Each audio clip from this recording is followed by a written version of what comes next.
All right, everybody, we're live. Hello, welcome to the live stream.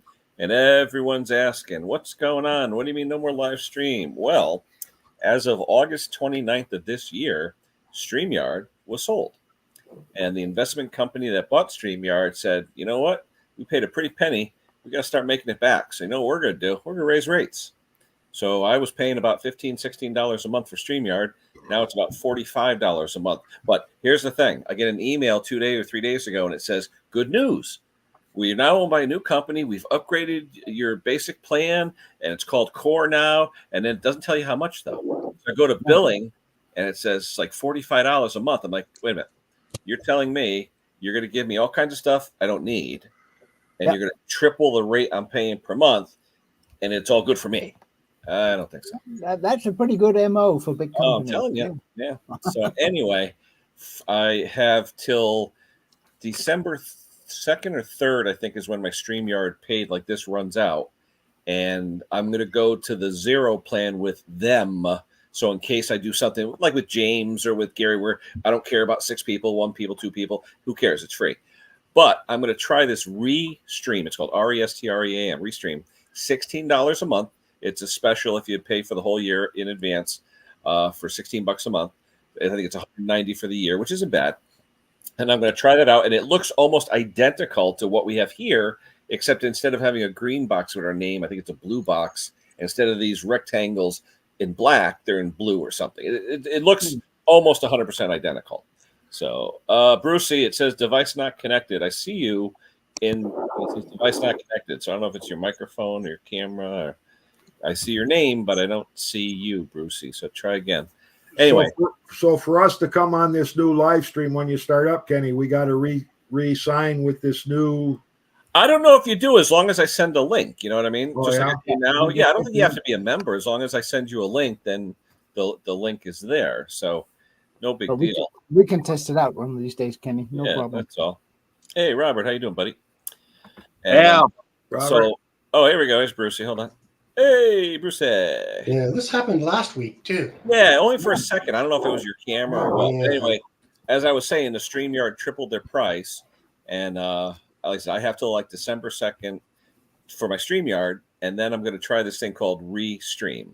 It's exactly if you look at it side by side, you'd say, "Oh my God, it's StreamYard." No, it's a little bit different. But $16 a month, which is affordable. That's fine. $4 a week. So I'm going to try that out in December, and we'll see how it goes. Only because I want to keep the 10-person format. If I go with the free, it's only the 6 people. So I don't care about $16 a month. Who cares? That's no big deal. Yeah. So that's why I was saying, who knows? I did some reading. 45. Well, they give you an email $45 a month for a minimum. Saying you're in. Yeah, saying you're. Well, no, they have a zero plan where you only get the 6 people, just like StreamYard. But their starting plan for like incentive is $16 a month, which is cheap.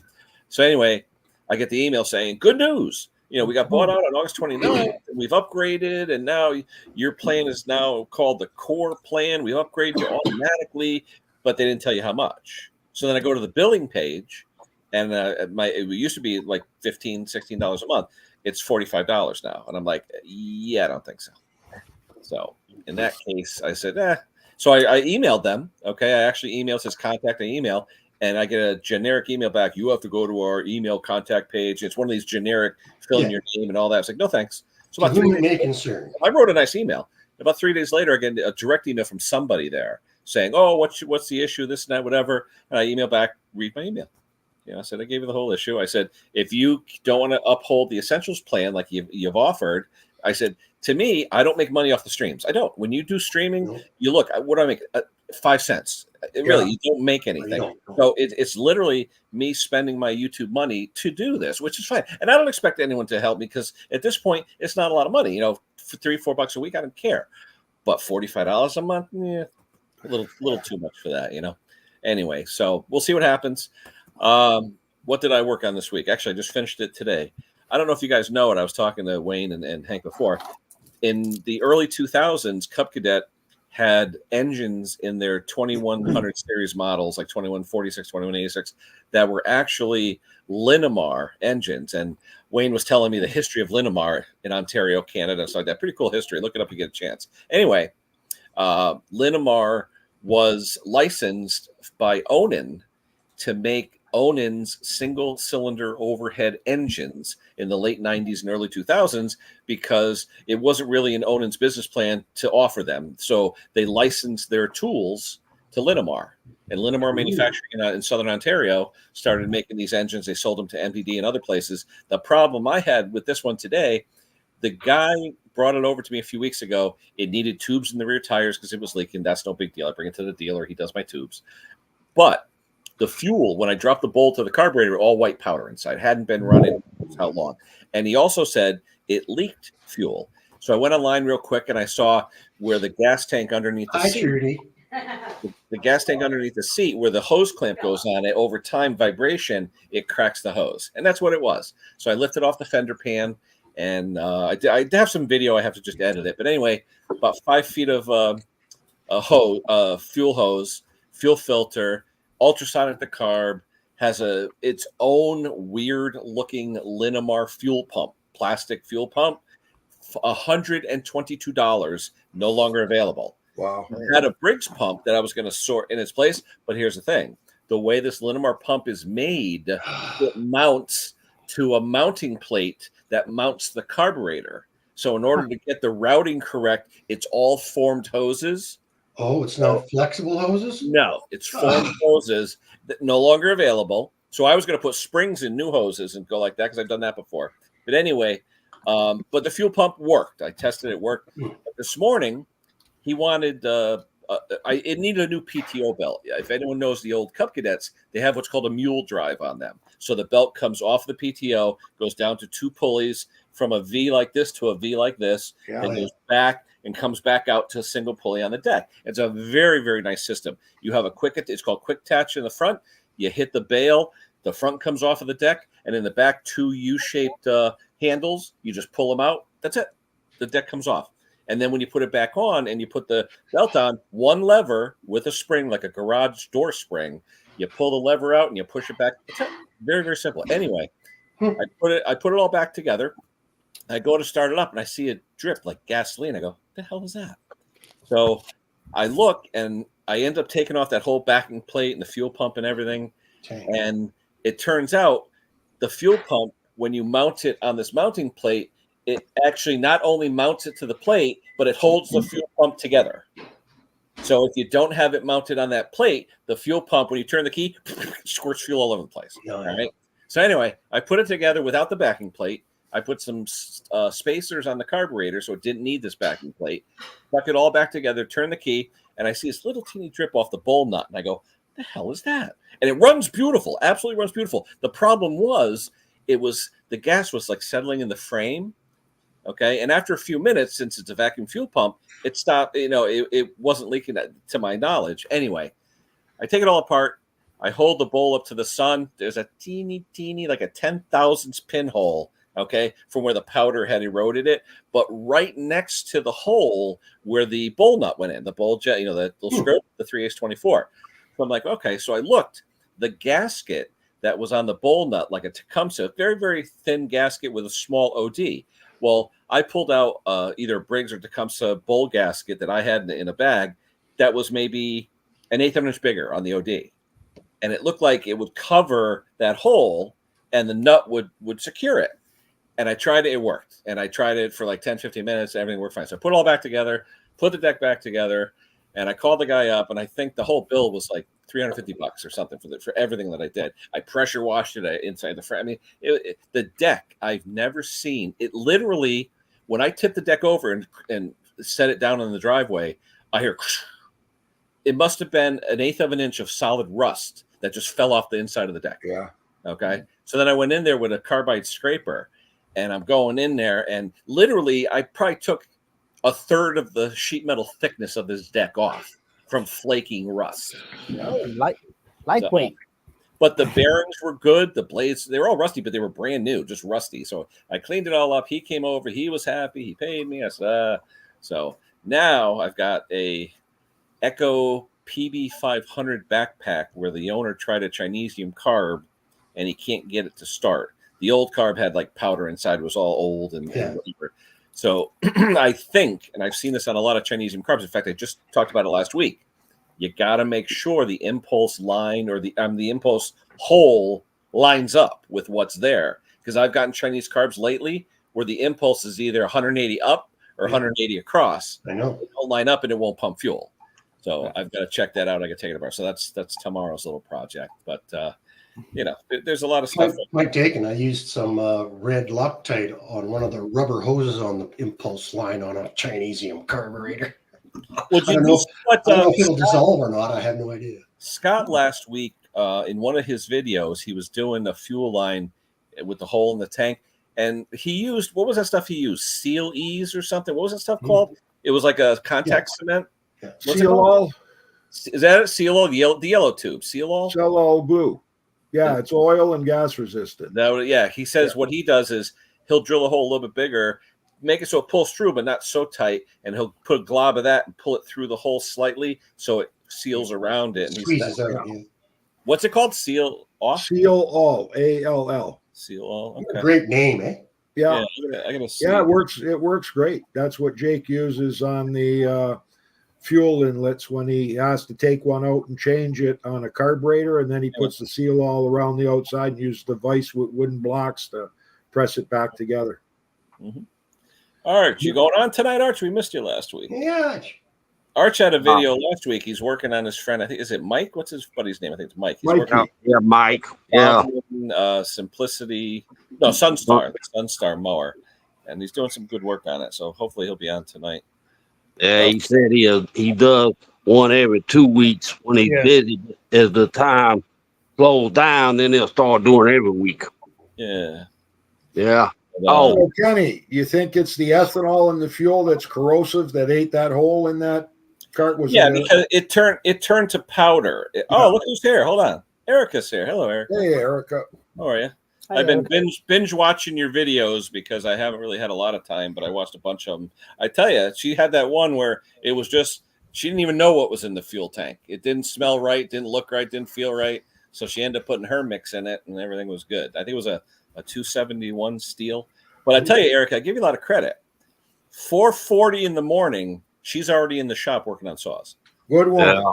So Good. give you a lot of credit. So Need one of them at EP here to get going early in the morning. Yep. Jake's too busy in his social life now. Yeah. I tell you, I think she's got 4 or 5 kids, and the way she's talking about thousands of mowers and this and that, I mean, they're busy as heck up there. But are they close? They're close to you guys. You, right? Wayne, isn't she close to you? They're on the other side of Lake Ontario. So we're on Lake Erie. Yeah. They're on the other side of Lake Ontario. Okay. Cool. Nah, she was doing one of them chainsaws, and she was thinking the guy said something about echo. And I looked it up. And type of fuel. Yeah, one guy, she didn't know what it was. She wasn't familiar if Echo sold a. Does Echo sell a premix? I know they sell the oil. Yeah, they do. They do. It's called Red something, right? Red something? Red Armor. Red Armor, yeah. But do they sell it in the premix as well? Yeah, they sell. I think it's red, though. I think that's their thing. The stuff that she had was blue, which is generally a Husqvarna fuel, right? Klaus is in the Husqvarna blue. I don't know. The premix here is basically just a darker color. Oh, is it? Okay. Yeah.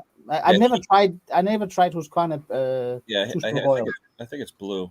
Yeah, because Castrol is red. But okay, should we move on to who's next for the week? Well, Hank, did you work on anything this week, or was it more yard work?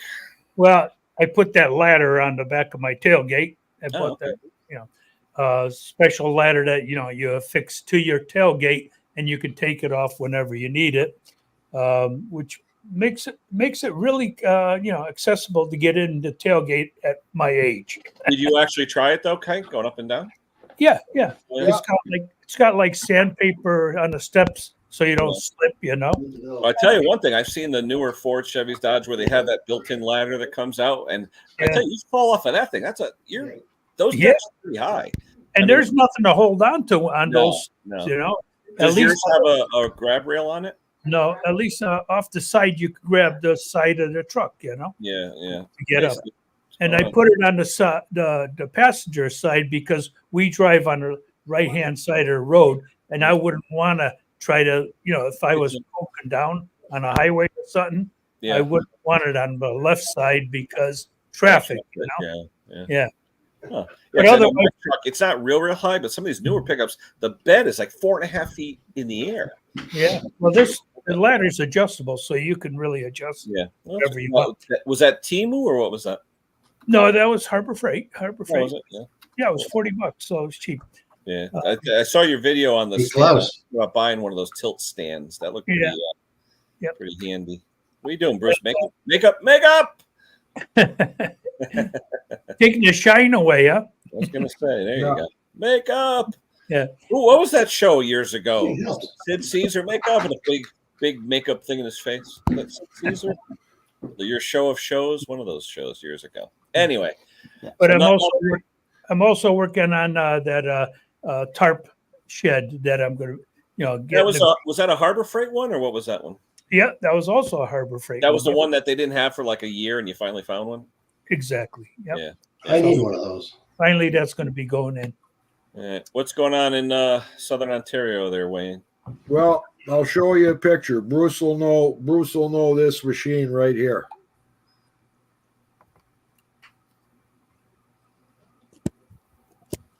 It's the teal blue, Oh yes. the Yardworks. I don't Right. know if you can't make out the color too well, eh? Yeah. No. So, anyways, that's one of the machines we got in, and this is the wheel on it. The front wheels. Oh, wow. I don't It's know all if you. segmented. That's I don't know if you've seen those. They're called Easy Steer. So those little tiny round pieces are like beads that spin Oh, no. sideways. That's cool. Yeah. So I'm going to tell you, it is likely the easiest pushing steering mower I've ever used. Who not makes only that? Is that that- MTD? Is Yardworks MTD? Who makes Yeah, it? Yep. Okay. but these mowers are proprietarily made for Canadian Tire, and Really? the only place you can get parts for these is from McCann Air in Quebec. Really? Now, right now, they're charging $18.95 for shipping. So the sad thing on this one was the transmission pulley for it is made of plastic, and it uses a split pin to go through the center of into the shaft of the transmission. It got sheared completely off. It totally melted it in half. So we had to order that pulley. Additionally, when that pulley went, what happened is the extension spring that applies the tension from the frame to the transmission to keep the belt tight, Yeah. it disappeared. So when we placed the order for the customer, we were able to get them the pulley, but lo and behold, there's so many extension springs missing on this machine. Lift it up, Bruce. Or down. Keep going. That's There it. you go. Yeah, Oh, that's a good that's it. picture. I've never Okay. seen one of those. I've never. Oh yeah. Bruce, So you have anyways, those same front wheels, Bruce, or no? No, this one's an older one. yeah, this one's only 2 years old. I'm doing a search right now. I can't even find that. I'm doing That the looks- Yardworks. It That's looks a like 2-year-old yard. Let's see. Canada. That's But a you're saying- Yardworks. 2 years looks old. like- no, it looks like the Yardworks with a MTD. WORKX. It's got the QPT, Quiet Power Technology or something engine on it, 7.25. Huh. 7.25, 163cc engine. Where So- are they selling though? Discount Tire? Canadian Tire. Canadian Tire? It's the only That's my place I next think you video. can buy them. Huh. So, anyways, this spring is on back order, and Jake says to the sales department, "Well, how long do you think it's going to be on back order?" And the answer was, it could be weeks, it could be months, it could be over a year. Really? We've got so many of those springs on order. So here we are. Jake wants to know, can you give me the number of coils, the diameter of the wire, and the overall length? Yeah. So the lady goes on and tries to find something. Nope. Sorry, I can't get any information. So we start going through every spring we got in the shop. We placed 3 springs on order. We don't care when they come in. But we went, the springs they use on the one height adjustment for the wheels. It's a spring, a heavy duty Yep. spring, but one end's long. Oh, You know what I'm talking about? The arm is long. Yeah, it's for when you got one lever adjustment, height adjustment on your lawnmower. It's normally got a big spring on it, and one of the ends is really long. Well, we happened to have one that looked similar, and it looked like it was really heavy duty. So we measured it, and we cut the long end off, and we bent our own hook in, and guess what? We got them up and running. There's no guarantee on this spring, but we said we've got one on order, but we don't know when it's going to come in, but we've used it to cut our lawn. It's working. Every time it's disengaged and engaged, it's working. So hopefully it's applying enough tension. Then I'm going to show you the monster that I'm working on. Hold on. Good Halloween one. These guys ever work on one of these power trowels? No.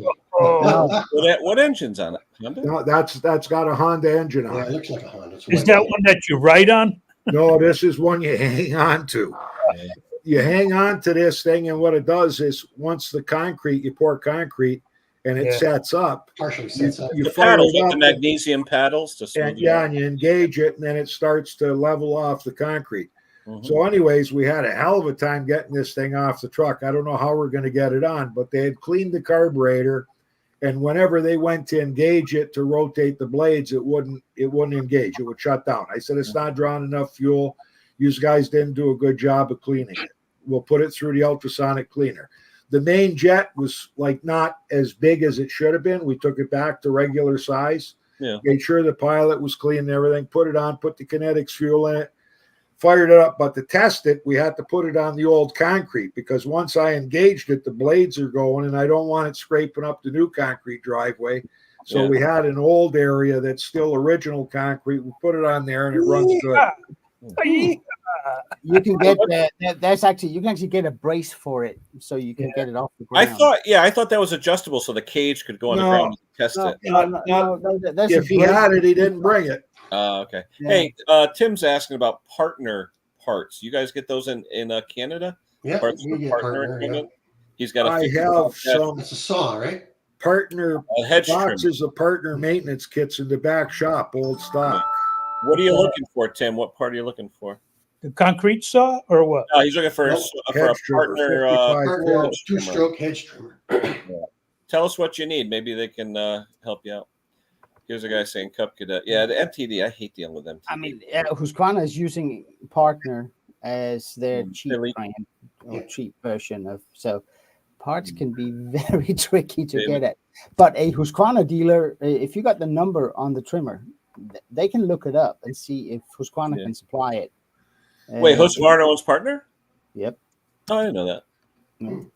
Used to be that way with the other company that don't make a good chainsaw anymore. Yeah.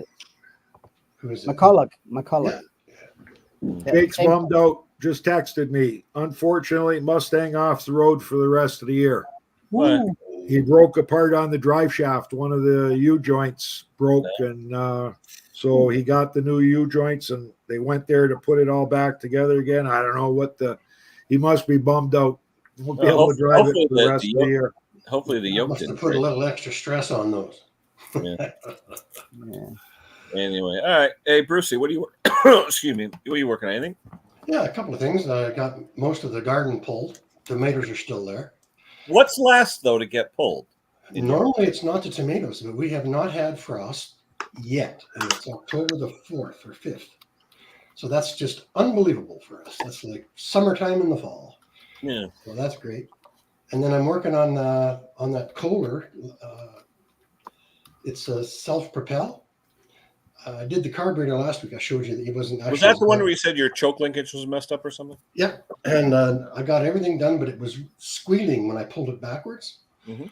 And I was hoping that it wasn't in this. It's a self-propel. I was hoping it wasn't in the gear mechanism. I hate to call them transmissions, right? And it was just I got it all apart. You know, you take the hood off the bottom, you take the hood off the top, and you start looking, and it was just a bushing on the shaft. And I just put some white oil grease on there. Yay!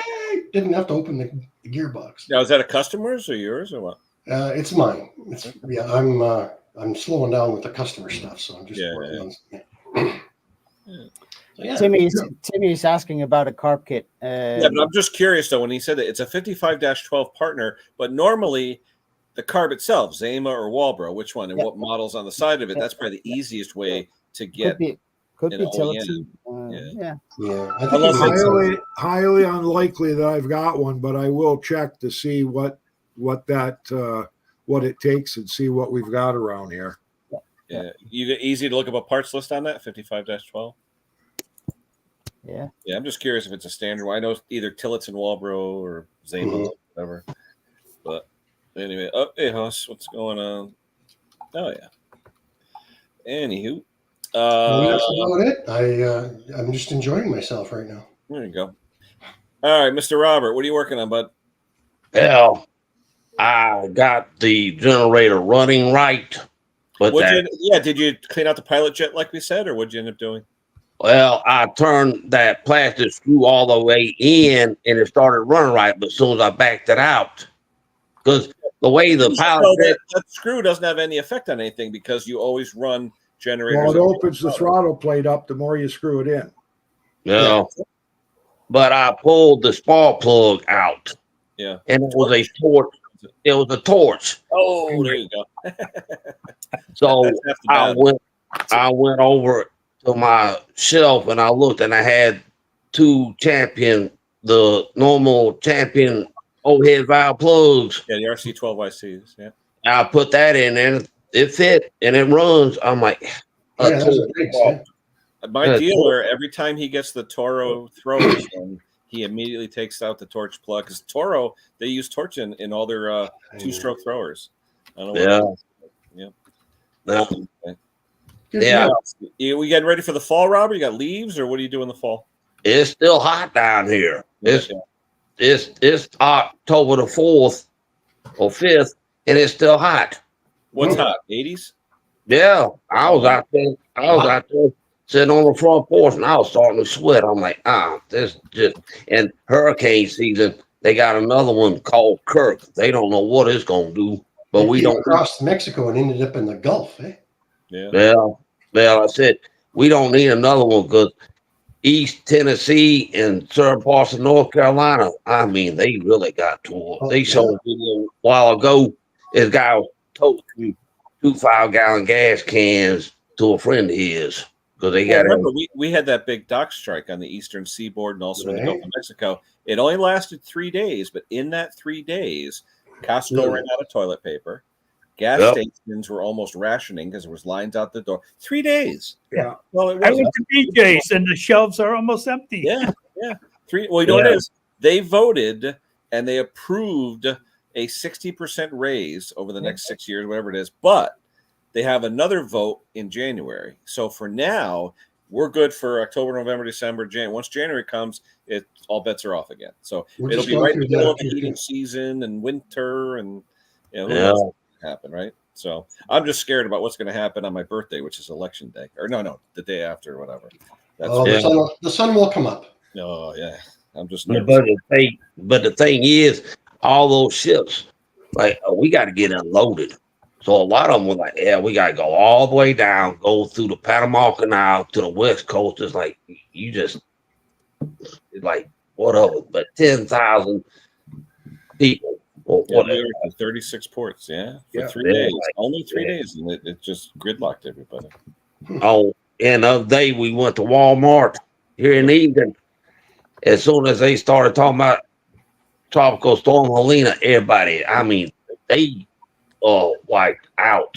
And it's going to take them a while because they got to restock at night when the store closed. They're like, you people. They got all this. Anybody out there look up what Good the man, close. kit is for that?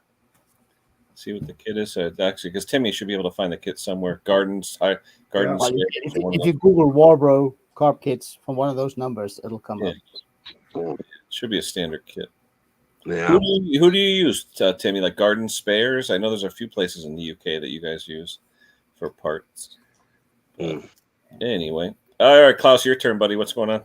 Well, not much. I had probably the dirtiest carburetor on a Honda I have ever seen. I watched it today. EX or what was it? It had milk in it. Yeah, but I think when I started thinking about it, that I know why. But it has a little fuel shut off for that little cup at the bottom. Yeah. The fuel shut off. Yeah, sediment bowl. Yeah, exactly. Yeah. And when I took that apart, it was like white yogurt in it. Yeah. Oh, wow. Like, what the heck? It wasn't powder. It was It was liquid white. Yeah. liquid. Yeah, but thinking about it, I may accidentally have opened the fuel tab and closed it again before I took the carb Oh. off. I'll be back. I got a customer. Okay, So it's fuel or water mixed with the white powder. There was tons of corrosion in this thing. wow. I saw you change the bowl out, but you fixed the carburetor. Yeah. The carb came back, but I had to replace. I mean, you can't put that bowl in. It'll be 2 weeks and it'll gum up again because of all the rust. You still got those front engine mowers cost, or are those all set? Nah, I've got one in the shop right now. Yeah. So that's still coming. I'm hoping for colder weather and maybe snow, hopefully. So it'll stop. I can get a break. Now, how early do you get snow in Denmark? Sometimes we don't. Oh, really? but Hey, Gary. once temperature gets to a certain level, grass will stop growing. So, but other than that, I do have something for show and tell. You want to do it now? Yeah. All right, hold on. Wait a minute. No, hold it. It's fine. It's fine here. Everybody can see. It's I not know what that is. That's a GX390 air cleaner. it's actually 390, 160. What it goes on a lot of. I've used it. Yeah, I've seen the last one I did it on was a 390. How much are those? Is that OEM or is that aftermarket? This is aftermarket. They're dirt cheap. I mean, so Yeah, but from Honda. You know how much they are here from Honda? They're like $23. yeah, they're expensive. But when you take this one off, here at the bottom, Is there supposed to be foam around it? Is there supposed to be foam? Gasket, this Yeah, one right. usually sticks to the filter. Yeah, usually it's attached to it. Yeah. And if you dump the filter and put a new one on, you're one gasket short. Yeah. This machine didn't have the gasket, and it was coated with mud in the intake. Oh, wow. So I did a compression test just to see. I mean, this is a goner. It clocked in at about 150, 152, something like that. It'll fine. It'll run. It's still got power. But these, if you need them from Honda, and they are, believe it or not, I don't know why they call it a packing elbow. I have no idea. Well, packing, like in a plumbing O-ring or something. Yeah, but this is actually not expensive for some reason, even though it's Honda. It's a Honda. It's got the Honda name. Yeah, but if people have lost these, if they've done it themselves and they lost the gasket, make sure it goes in there. Because that was my buy-in this week. Well, I was waiting for you to start that up, and I didn't know if you had if there was a lever to disconnect the plate, or if there was the belt disconnected the plate. The belt. The belt. Okay, because I did one. It was jumping all over the garage because I didn't take the belt off. It does. How do you take that off the table? There's wheels that go on the side of that? Yeah, they're There we heavy. go. Well, you got a Pender. Sorry, guys. It's got wheels. It's got like square tubing welded onto the plate, Onto the back. and you just have little wheels with an axle on it. So you tilt it up, you shove those in, and it's on wheels. Okay, that's good. Because I said to myself, boy, he don't want that table scratched up. I was waiting for that. Scratches are okay, guys. It You're having a hard time bringing in the Yeah, shaft. because even the aftermarket ones, Klaus, they don't come with that gasket. The filter does not come with a gasket. That belongs to the air cleaner housing. Oh, okay. So the filter never comes with those. It's just that people lose them because they unscrew the little wing nut and then they go, hey, and then they put a new one on, and this one tends to stick to the air filter. Yeah. Quite hard, actually. I don't know why. And it's got a recess on the bottom of that filter, so you need that in there. Oh yeah. I'm telling this machine. I don't think I showed that on the video today, but it had mud in the intake because it's Ew. right. And the funny thing is, this guy last year, I replaced an engine on one of his compactors because it had ingested dirt. Same reason, and it was gone. There was like 5 pounds of pressure. It was totally gone. That's terrible. And he had to get a new engine. I'm not sure why he doesn't learn, but one day maybe. Good for me though. It's got too much money. So Gary, what do you got working on, bud? What do you got? Working on a Tecumseh TVS 105 4-horsepower push lawnmower. A little bit of an oldie. What brand mower though? Snapper. Oh, okay. Oh, Is it the white engine? Is it white? No, it's a black one. It's just a push mower snapper. The carburetor is completely gone. I was going to try to rebuild it, but Is that the cube carburetor, the extruded one, or which carburetor? That's what I'm doing now. I'm looking at the parts. It's a 632795A with the adjustable jet. Oh, okay. And, Standard Walbro LMT. Yeah. Yeah. So The center pull, or the side? Straight up and down, or well, after I get the parts, I'll show you guys. But all I have, it's got. What engine is it, Garrett? What engine? It's a TVS 105-53625H. So he's missing the needle in the seat, ruined all the seals, and he's missing the little rubber seal for the needle. And it was the seal around the bowl was rolled. I think that's all I really need. I was just going to go and replace that to see if I can get lucky, because I don't want to have to do a cheap $15 carburetor, because he doesn't want to spend a lot of money on it, but I don't want to spend a lot of time on it either. Which model is it? A 53,000 TVS 105 what? TVS 105-53625H. There it is. So I can order. That's not too expensive. It's $6 for the seals, so I can at least do that.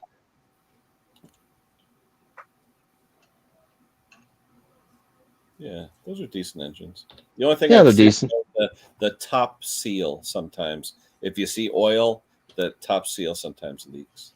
Yeah, the PTO on the PTO side. Yeah, well, on the starter cup, under the starter. On the cup. starter cup. Gotcha. Huh, well, that's not a big deal. No. Yeah, I just went and I just came back. I found a John Deere LX 173, and Oh, that's like Bruce. now it was kept in storage for. Yeah, it's a 178. I'm familiar with that too. So this one has the Kohler Command 15 horsepower. My parents had the LX 172 with the Kawasaki 14 horsepower. Really good machine, but this machine was left in a storage locker for about 6 years with the fuel in it. Yeah, So you see where those engines, there's two things. You got to usually do the relay for the starter to make it start easier. correct. And either change or prime the fuel pump to get it to pump again. Because That's right. If they sit, they just won't prime and they won't. Yeah, set. that's the Kohler Command. I have the same engine in my John Deere, but this guy's not looking to save it because he just wants to flip it. He's got the bagger, the 38-inch. He got the 38-inch mowing deck with the bagger, but then he also has the 42-inch plow with the 2 suitcase weights and the tire chains in the back. Oh, nice wow. setup. Yeah. And I said, but it's been there's surface corrosion everywhere because it wasn't in a climate controlled storage locker. And with the fuel in it, I said, the belts look dry rotted and the tires are dry rotted. He's going to spend $400 or $500 getting it going. And that's probably what he would wind up selling it for. So he decided not to do it. And it's too bad because it's actually one of the few LX 170 series that I've seen that does not have the hood destroyed. It's actually fully intact. They don't even have the aftermarket. It was well taken care of. If anyone, that hood is worth $400 Canadian. Oh, easy. Easily. And I said, sell the weights and the plow setup with the brackets and everything. You can sell that separately. And I said, it's going to need work no matter what. It's got rusted bearings, pulleys. The PTO I think is actually seized up because of the corrosion. And I said, even if I get it running, I'm opening Pandora's box with something from 1991. No, it's the manual trans or Hydra? Manual. Manual, okay. Manual 5-speed. Yeah. But it was when it was put away, it was running just fine. But like I said, he's probably going to spend about $300-400 to get it running, and that's if he's lucky without getting a lot of parts. Those older John Deeres, cost a lot of money. I know for a fact on my GT 225, the hydrostatic transmission belt costs $73 from John Deere for the Kevlar belt. They're all that price. They're extremely expensive, and that one has 2 belts for the mowing deck. You're going to spend. It's the cogged belt, so it's going to be expensive no matter what. And he didn't want to spend the money, and I get it. If he was going to hang on to it, it'd be a different story. It'd be worth it. But if you are interested, he's going to sell it for $100 just to get rid of it because, he's just. Really? That's a If you great want- engine. That engine is. I was going to It's say I one could of- use the engine, and for $100, shit. Yeah. It's right around the corner for me. If you want, I can tell him. I could text him and say, "Hey, if you want to come pick it up." I don't have any use for it, but I mean, if anyone knows, for if anyone's got the LX series, if at the worst No, but case that scenario, engine go in an STX, it'll go in any of those. it'll go in any of those, and the oil is beautiful. The oil is crystal clear. Like he I must have could done the maintenance. If I bring home another one, I'll get divorced. And that's I can't let my house become a junkyard either. But that I would not consider junk. That with enough labor and some parts can be rebuilt and run, and it'll be a great machine. The mowing deck on the underside is a little rotted, but it's not rotted through. Like he did good. He did $100. Take out the engine. He could scrap the rest. He doesn't want to have anything to do with it. So you'd have to buy it for $100 or two, whatever he's going to throw it up on Facebook Marketplace, or I could text him and say, hey, come and get it. I guess Is that coming with the hood? The hood, everything. Perfect hood. For $100? Perfect hood. That's it's a Kohler. It's a Kohler Command CV15S. That hood's worth $100. Just yeah. And especially if the plastic eyes are intact. Usually there was an aftermarket kit back in the early 90s, not only the relay starter, but because the hood wasn't designed properly, you had to drill some bolts through the frame. They gave you a kit for that, but this doesn't have that. That's how good a condition it's in, and it's heavy. And the tires are, like I said, are not in the greatest of shape. But to someone that wants to restore it, speed manual's not that fun. It's not. But to the right person who has it, like I said, it Ken or any of the Henry, if you guys want it, it's all right down the street here in Watertown. Backyard now. That you see what I mean?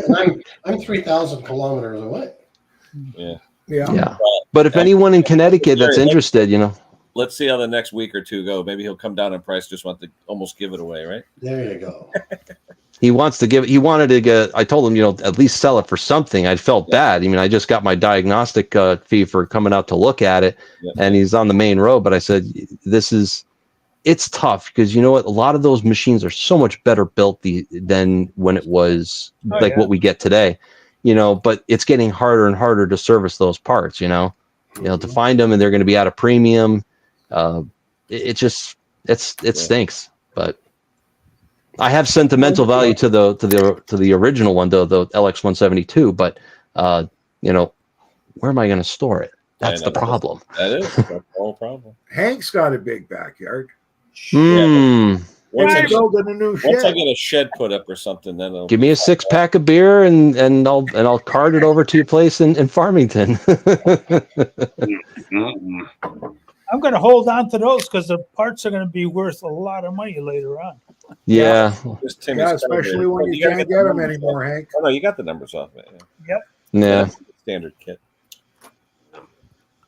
I had gave Kenny one. Yeah. I still got that one with the frame, the basic frame, but I'm using that for the rear end because my other one's growling. Yeah.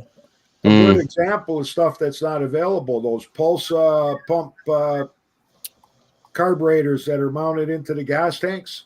You can't get those gas tanks anymore. Oh, for the 5. Oh, okay. There we go. Have Arch, come on up. They don't sell them anymore, so they look like a classic, but they're not.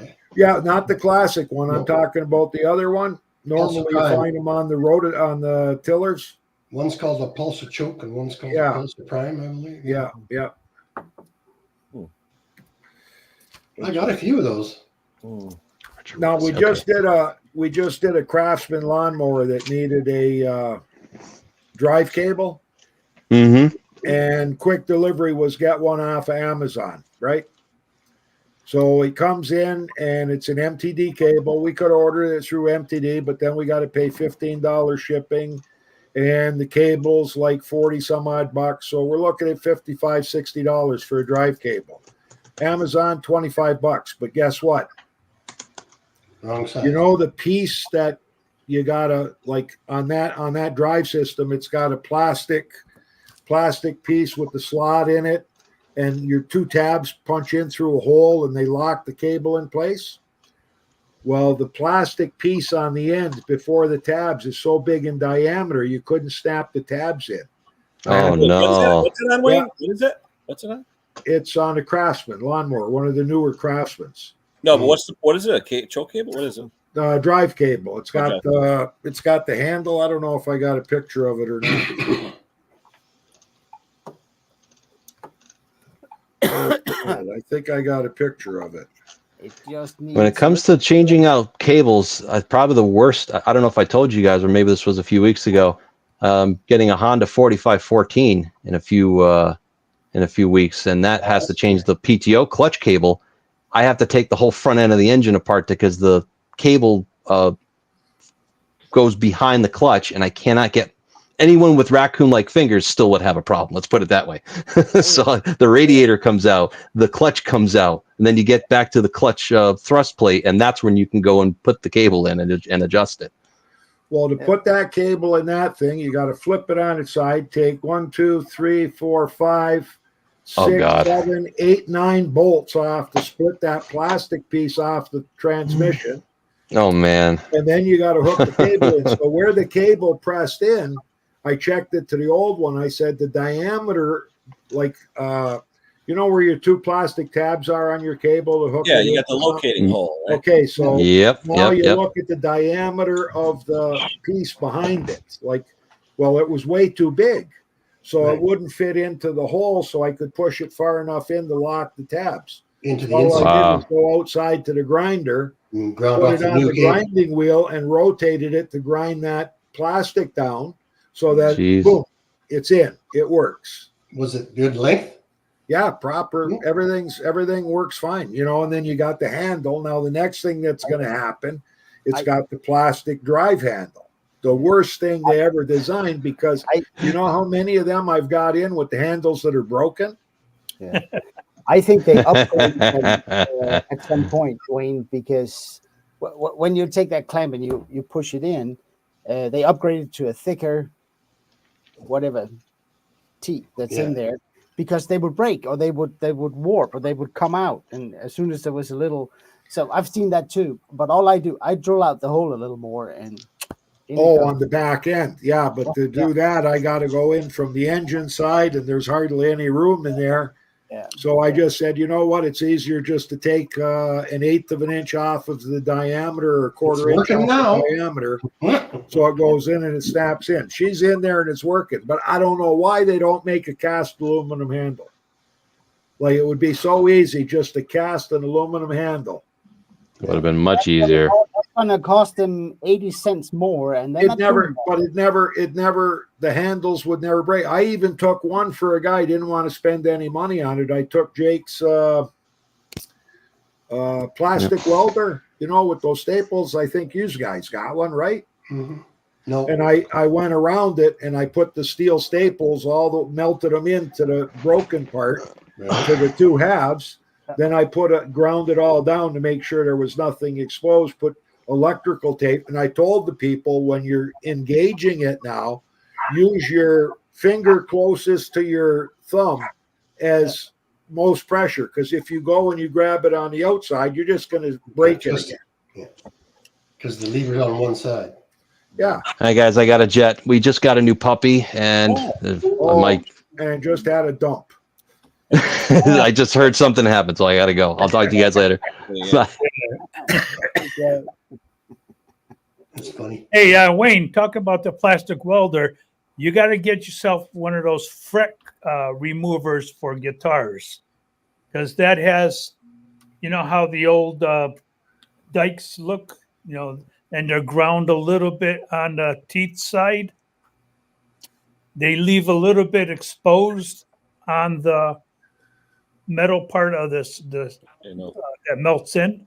Yeah.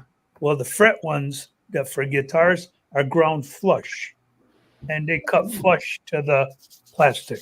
Oh, okay. I usually sand it with a little rotary. Yeah, sand. Dremel. Well, I cut mine off with a Knipex, but Jake didn't buy the flush cut Knipex that cutters. That cheapskate. Well, no, he made a mistake. He realized it was. So he said I should send these back. I said no, I use them to cut fuel line all the time. Yeah. Looks like Erica put on another video. Yeah, yesterday. No, just now. But Again? that's the kind of stuff you get into with the aftermarket. Like it's just there's always something different. Like, and some of it you can work around, and some you can't. Right. Yeah. But when it comes to those fuel shutoff valves and those plastic filters, I ain't seen too many of them that work. Can you check the comments? Oh, there she is. Hello. I know. I was gonna say, really busy here watching your videos. Oh, here we go. Gary's new puppy. Oh, A Labrador? German Shepherd. No, German Shepherd. Oh, that is a shepherd? Yep. Looks like like a lab. Eh? Yeah, no, it's a Shepherd. Yep. Let me see. Hold on. He was waiting for it because I guess he was waiting for it to get older. Married with Children didn't put another one up. It almost looks like a lab, doesn't it? Yep. I thought he said a Shepherd though. Yeah. Oh, he said Erica- that last week. Dark. That's a dark one.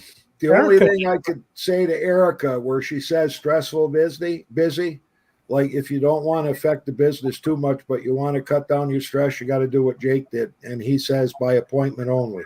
And I'm going to tell you right off the bat, that knocked off a lot of stress here. Now it's all planned out on what we're going to do, how long we're going to take. And if we don't have equipment to work on for a day, no big deal. It's no stress. It's a day of relaxation, and we can work on our own stuff. But remember, she's got 4 or 5 kids, so it's like Yeah. Well, yeah, but I think if you're a main dealer and you got commercial customers, she's selling equipment. Yeah. right, you got to be there, you know. Yeah, but they got that. They got the farm. They got the garden. They got that. I mean, the other day I'm watching her. She's working on chainsaw. It's 4:40 in the morning. It's like holy. And cow. and then feeding chickens and collecting eggs. Oh yeah. And I'm just coming in from the fights at 4:00 in the morning. Yeah. So what it got a couple of them chainsaws she worked on Canadian Hydro on them. Then that one, that side cover, I'm like, God, boy, they mistreat that saw like it wasn't nothing. It's not Noel's theirs. garden and tractor. It's not going to be gone. It's just looking for a netter. Just I'm going to use a different. I'm probably not going to use Streamyard in December because they tripled the price that I'm paying now. They got new owners and they decided they wanted to make money, so not off of me. So Yeah. we'll see. The thing is, I have the option. I can either have no more than 6 people up for free. That's normal, and it says Streamyard up in the corner. Or I like to have up to 10 people in case more people want to come in, but that you have to pay. And it was only like $15, $16 a month, which wasn't bad. I didn't care. But to go from 15 to 45, nah, that's Phil- Have some lunch. unreasonable. Phil Yeah, just found out 5 minutes. how to. Oh, take care, Bruce. Phil just found out how to get rid of his payments because there's no place to just go. No, if you go to the billing center on StreamYard and pick the 0 cost option, but you have to pick an option. You can't just say delete me. All right, you have to pick an option. The option is the 0 cost option. That's all. Like when I did it, I hit the 0 cost and it says you're still able to use your paid one until December 2nd. So, Okay. but otherwise, if I wait till December 3rd, boom, they'll bill that all at once. And Oh yeah. Hi, Stella. To me, it doesn't seem right. Hey, Stella, Stella. what's going on, honey? And a little update on the Power G generator. Please, Stella just called you a lady, Wayne. Yeah. Oh, Yeah. Look at Stella. What generator? The Power G. I was looking for that recoil on the GT 1200C. Yep. So, anyways, Jake put a thing out on Facebook. Anybody got one? Some guy in Fort Erie, the grandfather just passed away. The guy got a hold of Jake, and I think tomorrow we're shooting down. He's got a Power G GT 1200C generator. So Jake looked at the pictures, and I guess Grandpa was doing all kinds of small engine repair, and he's got a backyard full of stuff, and the family wants it cleared out. Oh. So Jake went and bought an Aaron self-propelled lawnmower, the Power G generator, I think 2 snow blowers, and something else, couple $100. Mm. good. Damn. So I got something to work on this week. I guess. Not like you didn't have enough.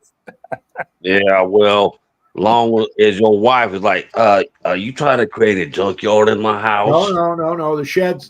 That's why whenever a customer shows up to pick up, I got to go out there and get rid of stuff because our sheds are filled with customer equipment that's done, and they're either on vacation for a week and they're not going to be here till midweek to pick up. And I've got my stuff in the sheds and stuff that we're selling that we haven't sold yet. Although we did sell the Saber and the Kubota. And now I got a guy interested in the wood chipper, so it's been good. It's been a good month so far for only 4 days in. Yeah. And now was it? Yeah, because Donnie boy did the videos of what he does with custom equipment. See the hole? Yeah. Nice hole, Yeah, I see that. That's a That great. almost looks like, and a Honda bowl was too big of diameter, Kenny? Yeah, because this bowl on top goes like this. Oh, okay. It flares out, so if you don't have the right bowl, it will not hit the gasket. Yeah. But just that little pinhole. So what I did, hold on, I ended up going with a bigger washer. See the washer? Yeah. The washer is different on the what the heck is it? There we go. You see the difference in the two of them. Yeah. One's a little bit bigger, and it worked. So that was on that 2186 with the Linamar engine. Linamar. Yeah. Never heard of them. Well, Linamar, it's a clone of the Onan overhead valve, single cylinder. So Yeah. But then again, I mean, it'll be a year between I see an Onan engine, and I usually tell people, I'll change your filter, I'll change your plugs, anything on oil, anything else on that engine. Yeah. Usually we see those just about every older camper with a generator. You're SOL because we cannot get parts here. Yeah.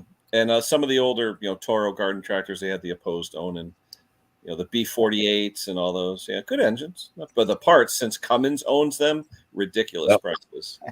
John, no, I can't do that. Oh, I watched that guy, Small Engine Rescue. He just got through. He did a video on a water pump. Yeah. God mighty, that thing was. I mean, the pump itself is like he couldn't pull it over. And he pulled the pump off and stuff. I'm like, that thing was through. I'll show you the funny fuel pump and all that. Hold on.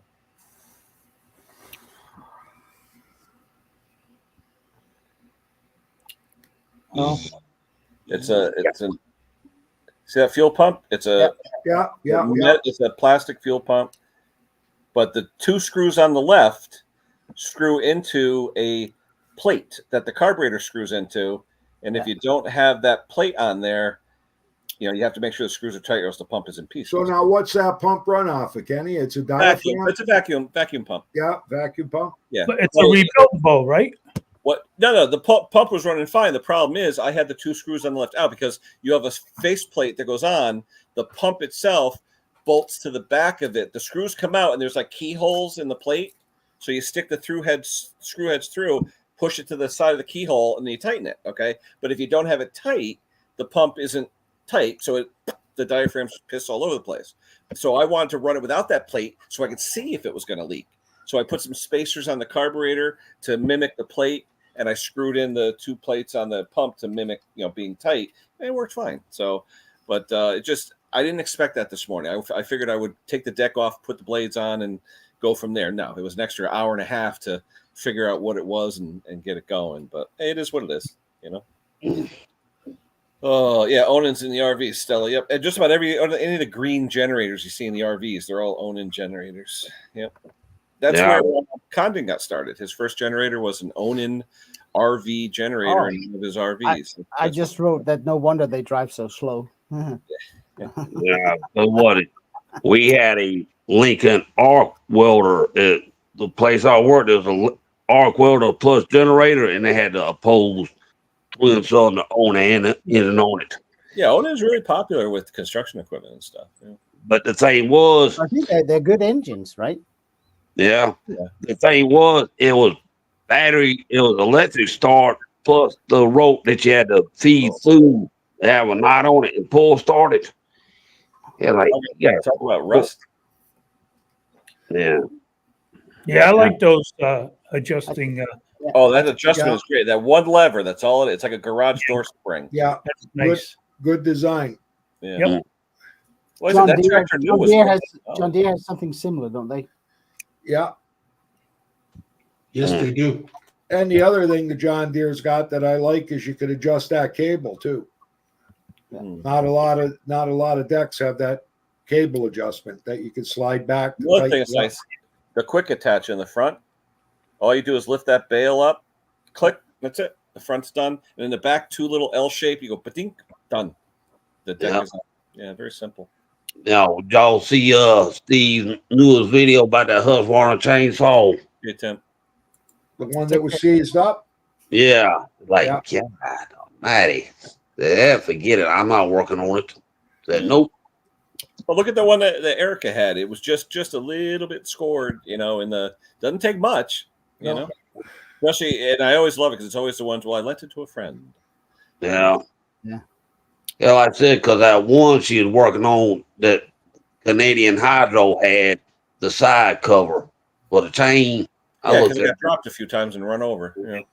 I'm like, he must make plenty of money. I was like, oh, we just go buy a new chainsaw. Yeah, Hey, okay. when we have a storm around here, I was actually at my dealer a month or so ago, and we had a big storm. The guy came in. He goes, "How many saws you got in stock?" And the guy goes, "I don't know, 9 or 10." He goes, "Okay, put them in the back of my truck, just like that." He didn't Yeah. care what the price was. Didn't even ask. He goes, "Give me those 9 saws. Give me 6 24-inch bars. Give me 6 20-inch bars, and give me 10 or 15 chains." And that was Yeah. it. And he just put it in the back of the truck. I think it was like $13,000 for everything. And he's whatever, Ouch. signed it away. But he made it that afternoon, with the Yeah. trees he cut down there. Yeah. My mother had some trees trimmed. It's like $4,000 just to Yeah. have some trees trimmed. Oh, they make money. Oh my God. Oh Yeah. yeah. Yeah. And when Like, they're out But there, time is money with them. You got to have extra saws, extra chains, extra everything. yeah, Because when because you're they on the don't know site- what's inside that tree. You know how many nails they hit that are Oh, my inside God. of a tree? Well, just like Yeah. you're up, you have the D handle saw, like the old 201 or 200s. You're way the hell up. You don't want to have to climb all the way back down. You need No. that saw to perform. Yeah. Well, that's what your swampers for. Yeah. Now, A lot of the guys that climb up and do those things, I've seen them. They switch to electric.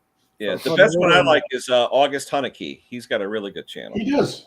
Yeah. Yeah. Yeah, So he'll what? be up 80 feet, and it's like, whoa. I'll get He's caught there getting watching. up there in age, eh? He is, yeah, but he's Yeah. got a beautiful setup. All his Yeah, rigs. he does. Oh, and there was some guy. What's his name? He's over there in Sweden. He climbs up in the trees. I'm like, you Some of got those trees, so they're 80, 90 feet, and you're like looking over the tops of the tree, like, whoa, you're almost in the clouds. Yeah. Yeah, You're in again. yeah. But like I said, there was a guy. He went to this place called Woody Chainsaw down in Griffin.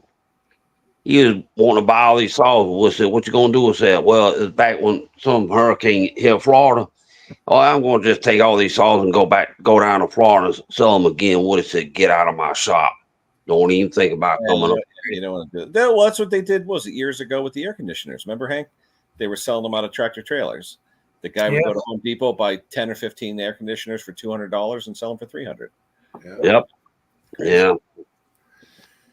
People do that with rubber Hey, boots Brucey, around here what- when we get the big storms. Eh? What's the deal with Alberta now? There's a million commercials on my TV about visit Alberta. We gotta. I'm not gonna say. No, seriously, Political. Go ahead and say it. it Yeah. talks about the indigenous people and stuff like that. There's it's like a 2-minute commercial. Well, in showing- Canada though, we had a Indigenous Day Mhm. for Aboriginals that were stuck in the residential Yeah. schools years Yep, ago. yeah. And they actually gave anybody who works in a large organization got a day off for that. That was last week, right, Bruce? Yeah, that's right. Yeah. I've never seen a commercial though on my cable TV for Alberta, and you Right. look at it, and it looks like a luxurious winter trip. You got kayaking, and you got snowmobiling, and this, that. Oh, and the they other. want you to sign up for Aboriginal Yeah. tourism. At the end, it says Alberta. Yeah. Yeah, I thought it burned down last year. What's that? Alberta, didn't it burn? Well, it burns Well, and it some of regrows. it, but there's still 92% left. Like right now, the big thing is we don't have to worry about the forest fires anymore. There's some kind of beetle that's going up into the higher altitudes that they've never found before that are destroying all the pine trees. Yeah. Well, that's We been working have his, problem no, here that with- beetle has been working his way west from east Yeah. from BC to us. Yeah, it's But big. last year we had a 53 below for 12 days, and that should stop that beetle for a while. They don't like I that mean, cold. they have them in Europe too, and they devastate forest areas. Turns completely. everything brown. Now, some are saying it's good because it's thinning out the forests, and those trees will fall down, and they'll Yeah. create Smoke- better soil and give room. Smokey for the Bear more- did us no favors when they stopped cutting trees that are back 40, 50 years ago. Because before that, they were burnt, by people who lived here 2,000 years ago. Yeah, they used to do controlled burns Mm-hmm. to sustain the forest, And also push game out one end or whatever. and our government quit doing that, quit investing the money into it, and you got more forest fires. We Yeah. had a white spider sucking all sucking out all the juices out of the pine trees over here for Sounds years. similar. Yeah. Yeah. And they all dried up and all that. Yeah. The long needle pines. Yeah, Now those pine trees, if they've been damaged by this pine something beetle, the wood, if the trees are still salvageable, is very expensive because it's got interesting grain in it. yeah. Weird, eh? Now, cause what it every year at the beginning of the year, there's a certain time people around here hire these companies to come out and do controlled burns. Cause there's been a couple of times I'm like, yep, somebody burned some land off today. That's the newest. It says 3 hours ago. A 170. Those are made in China now. I got Yep. 2 of them now. Yeah. Cause like I said, they made a video to look at your still equipment. If it says C, it's China. If it says B, it's Brazil. Like, Oh, Who cares? As long as quality control works, it'll be that's fine. right. And they're still good. I was over at the John Deere dealership I mean, buying and- some expensive parts, and I got a little 170 out or 180 or whatever it was. I mean, MADE in China. Ooh. doesn't Yeah. matter what brand of rattle gun you have or drill with batteries. Look at it; it's made in China. yeah. Right. Oh yeah, was it? Thanks, Yeah, Klaus. yeah, was it? Was it the 50th year anniversary of Echo being in the U.S.? They made that special edition backpack blow. I'm like, I wonder how many people still have one of them laying around. It was solid black. There was no orange. It's all black with gold lettering. 50th anniversary. I'm like, I wonder how much they went for. Slight Well, change I got in the my subject kid. here. I got my 50th anniversary rigid impact driver and drill still with lifetime warranty on everything. And my batteries are now not holding a charge like they used to. So since I'm registered, sometime within the next couple of weeks, I run them down to Al's Service Center in St. Catharines. I take them the charger, the batteries, and the tools. They inspect them. And within 2 weeks, I'll either have brand new batteries again or I'll have brand new equipment at no charge. Wow. Man. Yeah, cause what it the Home Depot in Griffin, there was a time they had a big basket out front. Well, in the store, you just bring in your old power tools and batteries and just throw them in a well, they supposed to be recycling it.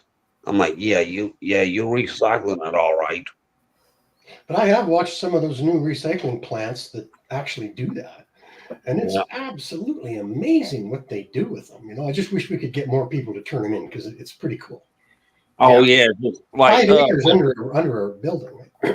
yeah, cause what it they show now where say you got all these wind turbines that fail, they take the blades and grind them up and put them in the concrete. Well, they're carbon. Yeah. Yep.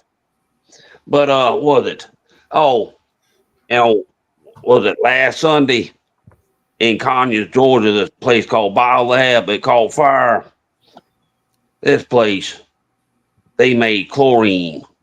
In this place, this is the third incident at that plant. They had I forgot how many square miles of Rockdale County they had to evacuate because of that fire, because of the smoke from it. Yeah, chlorine. Eh? Yep. They made, the pool tablets and all that. The fire started on the roof. Well, the sprinkler system messed up. It started wetting down some of the chlorine tablets. So, I mean, you got to be joking. They ain't no, like I said, schools and stuff, and the TJ Maxx distribution center was up there. Somebody I know works for TJ Maxx in Millersville. They didn't have a truck for 3 days because they couldn't get out. So they quarantined off. Okay, I'm going to change the subject. Klaus, I watched your video yesterday, 2 days ago and today, without getting an English translation. And I listened to the whole thing, and then I commented as much as I could on the stuff that I understood. I just pretended you were my grandmother. How did you translate? Well, I'm on. You know what? I hear it in my ear, and who can slacken almost nonsense. It's good. Yeah. You said you speak a little, right, though, Bruce? Yeah, Snackadansk. Just enough to order food in a restaurant? No. Well, I listened to Klaus, and I believe that I can understand some of what he's saying just on what he's doing. It goes back to the old European languages, right? Yep. Mom and dad, grandma and grandpa. Yep. Yeah, because his language, they use a lot of English words too. Like he'll talk and say stickers. Yeah. But I Driver. and some of it might be me because I'm surprised with the difference in the sound as to the spelling, though, because I had CC up, and closed captions, and the voice doesn't sound like a lot of the written word. Not much like English. But I'm watching Morton. He's like, "Hum de schmirt de verde PTO belt." Yeah, well, Bruce, what do you got closed captioning when you watch Klaus? Yeah, it comes up in Danish. Oh, does Oh, it? it comes up in Danish, not in English. That's a newer thing. if it would come up in English, that would be nice. That would be nice. But I wonder if they ever will. simple. I mean, I don't get Simple it. heft, and I I think can't you said understand why simple they do it. I mean, Google runs AI like everybody else. I mean, how hard can it be? Right. Yeah, you would think they would. Well, I probably have be to able hit a subscribe to closed the Danish caption for translation the for language you want to $5. hear. Yeah.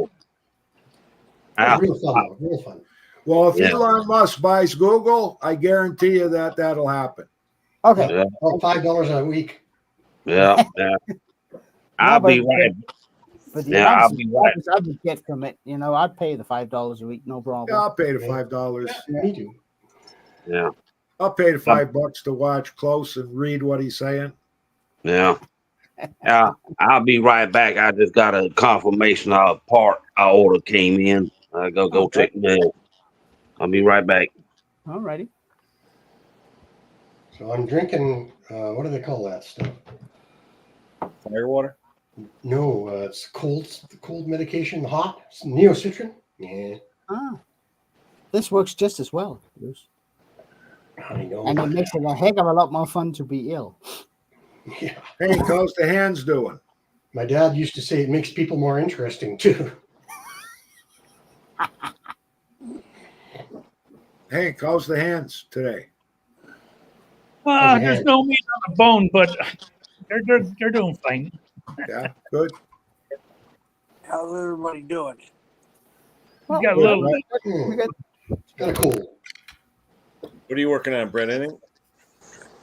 Last couple of days I've been working on Pender engines. And I say Pender because he loves quantums. I thought you were going to say Tecumseh. Mm. No. These are quantums. Where do I'm they? working on one right now too. It just runs like a champ, but it won't start well with the primer. And I really There was a couple push and a self-compelled mower they were on. nice. Bruce, put that duct tape on that, and it'll Yeah, I'll prime try like that. a half an inch. It's a real old one with the thicker primer bulb and the hole in the end. Silver bricks tape. Silver tape lane, not duct tape. Yeah, not duct tape, like aluminum. Well, duct, like The furnace duct- tape. the real duct Heat tape. resistance aluminum tape. Yeah, Yeah, I will. that'll work. That'll work like a charm. Is that for a heat shield or? No, it's just to fill in For the the primer. close off that little channel for the air. Yeah. Oh, that one, yeah. Yeah, you'll get a half inch shooting up. You'll only have to prime it once or twice. Okay. Yep. Unless that cover is warped so bad. Well, it's an Right. old one. And I couldn't even tighten the bolts up on it yet. Well, I think that's how people warp them. They over torque. Like, I think you're That's only right. supposed to torque. They don't have that little metal bushing in to stop it, so people torque it down. Yeah, they use and they use a Yeah. rattle gun. They use a I rattle think the gun to do torque on it. it is what? Like supposed to be Jack- 41 inch-pounds or You're, something. you're actually supposed to Loctite those bolts in because Yeah. Yeah, they do come with blue ends. Eh? because You don't. could tell So when this it's lawnmower never been was- taken apart, Klaus, because when you go to take the screws out, they're hard to get out because they've been loaded up with thread locker. You Yeah. know nobody's been in there. Oh yeah, but I always Loctite them in when I put them back in because you don't have to tighten them that much. So Oh, so Well, you're when the you guy put them that in, you used, don't know if you got it fixed or not. So you got to take them back out once you get it fixed and then put them back in again. well, you're the guy that used gotta red be Loctite Loctite. on him, eh? That's me.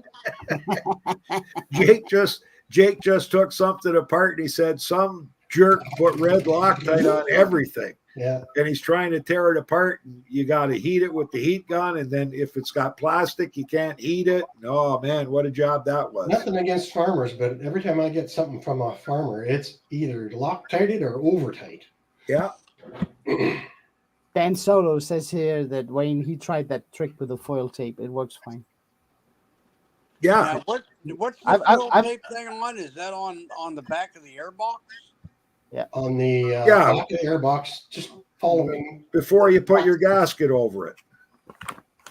So you put that on the plastic air box, cover up that hockey stick, but leave enough where the hole is going to be The open. hole has got to breathe. Then just put one gasket on it, put your bolts in, and you're going to get a half inch of gas shooting up on the first prime. You watch it, and you're going to be amazed. Remind me to do that because I have one that I worked on. I cleaned the carburetor and I double gasket it, and it still really doesn't prime that good. Take So the I'm thinking double that off and put backplate's one on. pretty warped. Yeah, no.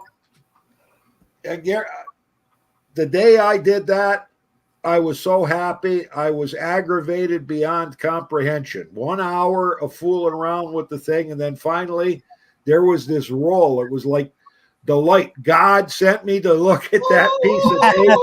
Yeah, there it was shining in my face, and I said, "Shit, this will work, I think." And I tried it, and I was amazed. Yeah. I was so happy. I called Jake out. I said, "Jake, you got to come out and look at this." And he Now, comes out let and he me goes, get this straight. When you do that, you cover up that whole thing, but just make a little slot for the air to come to it, huh? Yeah, but then Or if you you just- got if It's some got of the that tape goes breather into hole. the intake hole, you just take your X-Acto knife and trim whatever's in the intake that's going into the carb. You cut that away. Yeah. Then I use the back edge of my X-Acto knife to make sure that I go in around the outside and make sure that the glue part is holding it nice and tight. I put the gasket on and away I go. Good and tight. I've done it on 3 mowers and nobody's called me to say that they can't get it started. right on. I'm going to have to try that next time I got a quantum with I that. don't have any more of that silver tape around here. I wonder what else I could I use. got a big roll of I it. use it for some of the insulation on trimmers. I know you don't do the small ones, Bruce, but some of them they have that aluminum foil inside as a heat shield to guard yeah. the plastic. Right? And Yeah. if that's ripped, it rips off. If it gets moisture, it goes all. Yeah. I use that stuff to reseal that, or not seal, but Flexible heat shield. Eh? Yeah, you'll see a lot of riding mowers that they've either got a spark plug that goes really close to the muffler and it just overheats and it melts the ignition wires. And I Now, had one yesterday. asbestos is not a good thing, but I do have some asbestos in a bag that I can cut some strips and wrap, and then I put the aluminum. It's it's furnace duct tape. It's aluminum tape though, and I wrap the asbestos. You know, With I got that. a bunch of stuff from my dad. I should go through that. That'd be something that he would have squirreled away. Yeah, I hard to had find one- I nowadays. had one yesterday. It was the quantum with the auto choke. The guy had bought the mower off of us probably a couple years or so ago. Said he tipped it up to sharpen his blade and tipped it wrong. He run oil in the air filter. Okay, that's the easy part. But while I was in there, he said, I did this, this, and this, and this, and it still runs and dumping gas in there. Well, I'm like, okay. I got in there and I see where he tried to wash that vapor filter. Oh, But he did more than that, because I tried to start it just to verify what he was saying, and it was acting like the choke was on. Well, I pulled it out. The choke was definitely on and wouldn't relieve. So he didn't tell me that he got under that blower housing and put that air vane inside of that little thing off the muffler. The bimetal strip lever onto the vane. Right, he put it pull her off or choker who's it. Right, he put that thing through it. You know, and that's like, no, that's supposed to be free. That only comes into play when the engine gets warm. Yeah, pulls it back. Right. Well, I had one come in that somebody worked on, and they had taken that off. Yeah. I corrected that and did what else he said he needed done. I took it out there. It's like, okay, this is the way it's supposed to run. Yeah. Because I reached in there and felt it, you know, when I was taking it apart, and felt that it was as rough as it was. I'm like, something's going on under here, and I seen what he did. But once I got that thing corrected, I took that out there and pulled it one time. You never knew that he was even trying to mess with it. It's amazing when you get them running good. That Kohler that I started yesterday, first time, it came up at 3,170 RPMs, which is about right, eh? And it just felt strong. It just sounded clean and good. But the only problem is the self-propel. The cable either acts on or off. There's no halfway, kind of. And you almost have to run behind that thing. Yeah. What kind of lawnmower was that on, Bruce? That's a Craftsman Kohler self-propel, the one with the smaller air filter. Try, make it come down from 3,600 to 2,800 RPM, Bruce. It'll help. Yeah. I'm going to bring it down. I thought I'd bring it down to 3080 and then see if, and then I'm also going to just put a little ring into the end of the spring and just bring it back a little bit on the actual cable. Yeah. So. But if Mickey Yo-Yo, Yeah, Mickey. there you go. Look at that. Hey. Yeah, buy myself a coffee. Actually, that'll be 1 week of live stream. So thank you. Yeah. You should get a Buy Me a Coffee logo on there. No, Mikey's got a channel too. I've been on his channel before. What's his channel? Mikey Yo-Yo, right? I'm pretty sure. Mikey, there was one I've been following. I found a couple new ones, but I guess they've been around for a while. Kyle by the Creek is one. Oh yeah. Oh, he's been on And for then a while. there's one guy that calls himself Mike-anic. Yeah. Yeah, he's been on for a while too. There's a lot of new small engine repair channels. Yeah, that's the problem. Used to just be us. Nah, there's always been a lot of them. Actually, at the moment, there's just me. Yeah, right. Oh, really? Yeah, just you in Denmark, right? Yeah, I've got them by the throat. No, isn't Mortensen in Denmark too, or no? Yeah, but he doesn't do garden machinery as I do. Oh, okay. Doesn't do what? That's like me. Garden machinery. Oh, garden machinery, right. Yeah. I do small engine repair. I just don't do the how-to videos. And where's Raphael Scrapper from? Is he in Denmark or is he in Sweden? I thought he was Netherlands or something. Is he Netherlands? Oh, Raphael he's Dutch. Dutch? I'm trying to think. Yeah. Who's the other? Oh God, who's our friend that does all the casting? The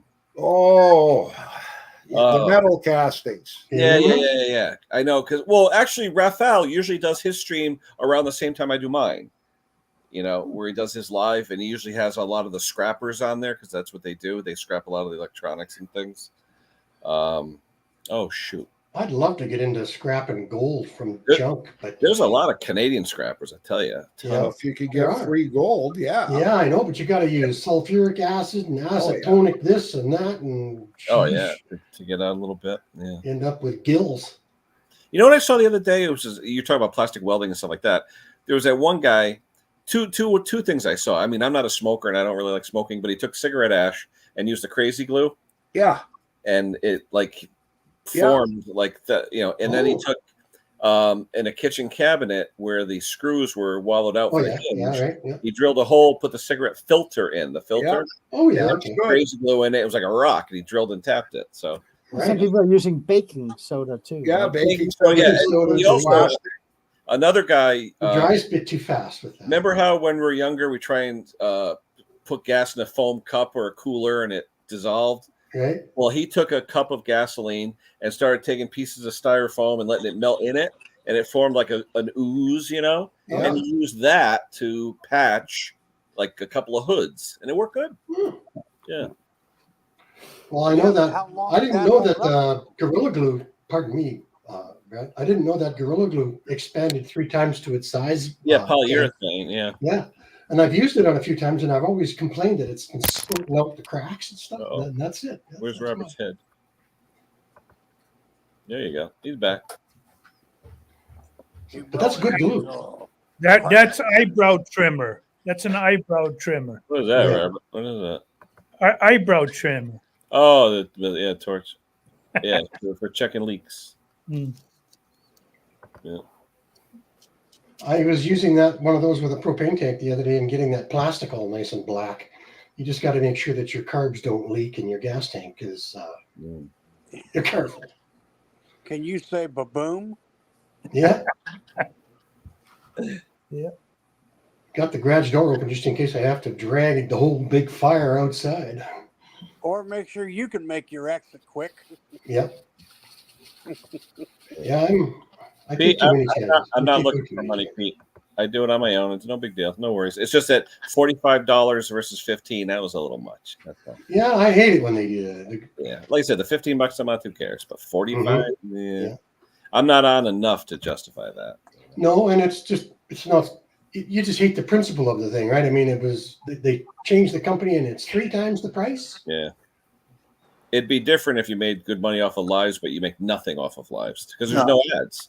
There's no ads while we're live, only on the It's good exposure, but there's no. Yeah, And really, you're going to get the same exposure every week. yeah. And it lets us get together once a week. Yeah. Oh. Thank you, Ken. Oh yeah, yeah. I look forward to it. It's like the old guys down at the co-op having coffee. Yeah. I tell you, I know all my friends, the phone company, electric company, they all have one day a week where they meet for either breakfast or lunch. I used to do that, but it was in the middle of the week on Wednesdays, 10 o'clock, and it would go till 1 o'clock. Mhm. And then my happy hour starts at 4 o'clock on Wednesdays. And my day was so full. Coffee and a Hey, beer. Bruce, you'll know it when we come in for a live stream and he's sitting there with a Starbucks coffee in one hand and a box of Dunkin' Donuts in the other. It's like, thanks, guys. Yeah, right on. That sounds like a good deal. It does. It's like, okay, now that we're live, you got to share that coffee and donuts, and we'll really be happy. Hey Hank, did you say there was a Tim Horton here in Connecticut? There There probably is. used to be. Yeah. It's gone. Yeah, it's back to a bank. They took over another bank in Plainville, make it so that now another bank took over Tim Hortons. So. Has Yeah, I don't anybody think here- Tim Hortons is big in the States, not like it is in Canada. It's all over the place. No, here it's Dunkin' Donuts and Starbucks. Yeah. I've actually got a Dunkin' Donuts right here in town that just opened a couple months ago. And there's the Tim Hortons in a town or so over from me. But my question is this. Does anybody in here have any experience or has seen the Eastwood scroll compressor? It's not piston type. It's a scroll compressor, tank mounted. Screw No. compressor, yeah. I've seen that. Not that brand, but I've seen them. They're very quiet. Yeah, I heard the guy was showing it on his channel, and when it kicked on, it just basically sounded like a clothes dryer compared to a piston type. Yeah, I have a scroll compressor in my HVAC. and they are a little. Mine's a little bit louder than a regular compressor, but they're a lot more efficient, supposedly. Well, when I, And a lot more expensive too. Yeah. yeah, I was We looking at had this one in the Ford shop.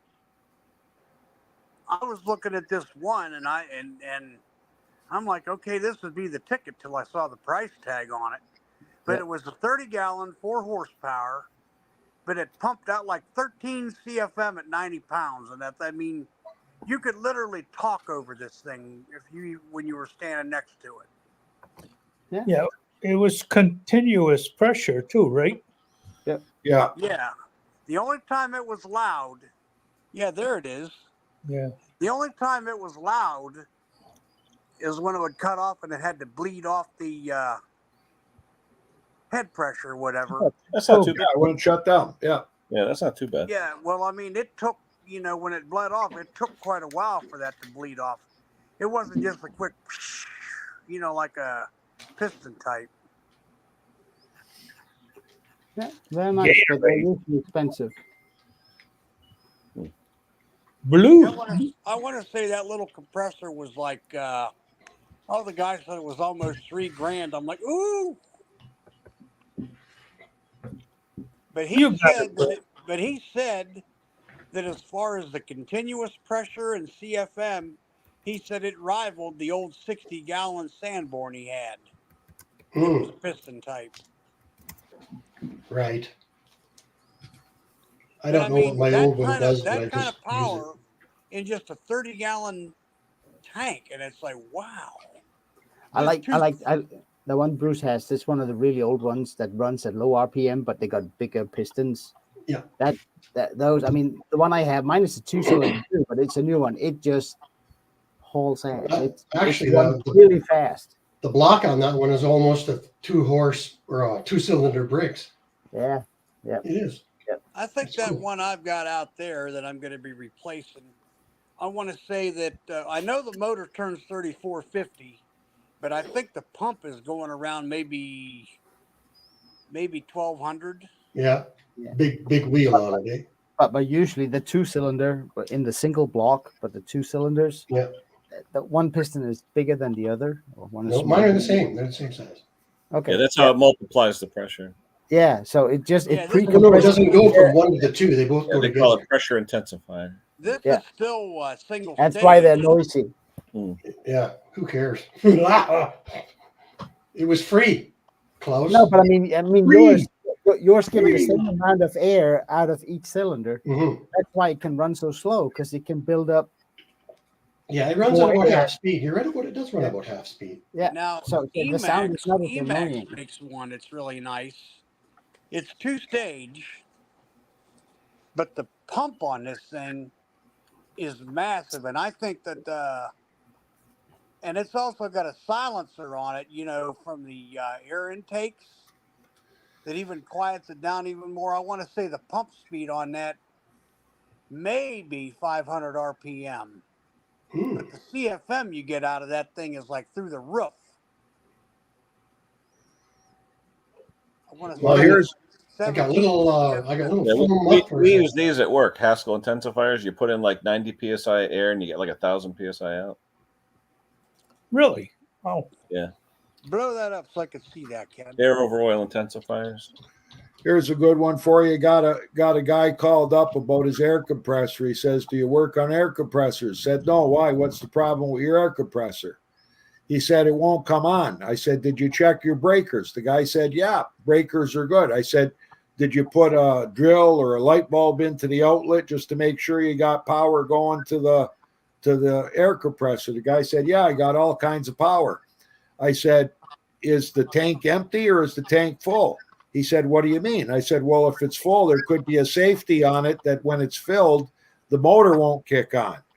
So he gets back on the phone. He says, "I'm an idiot. The tank's full. It's at full pressure. It won't run until I start releasing some pressure." Come on until it reaches the cut. I'll send you an invoice. Some of the cheapo, oilless compressors. Somewhere on them, they have a little, what is it? An overheat fuse thing. Yeah, that pops out. So you got to find that and push it back in, and people don't know where it is because it's not the on-off button, right? And those things will pop if they get too hot or something. And people can't find them. That It's one like the on time. mine, it's got that button that Klaus was talking about, but it's right there on plate and sight, right on the back of the motor, and it says reset. Yeah, it's like the radial arm saw I went to look at once. Guy wanted $100 for a radial arm saw, and I had a table saw, and I just wanted to buy a radial arm saw. It was Black & Decker, but the guy had the steel base for it too. Well, the base alone is worth $100. So I go there, and the guy says it doesn't run. I said it doesn't run. He says no. He says, you know what? If you give me $50 at yours, so I peel off the $50. I hit the reset button. I pull the trigger. The saw fires up, and the guy says, "What's that?" I said, "That's the saw running." He said, "What was wrong with it?" I said, "You tripped the reset out. You had to reset the motor." The black button. Wayne, I would have waited till you got away from his house. I would have waited no, too. Hit that. No. I gave the guy an extra 25. I agreed to buy it for 75.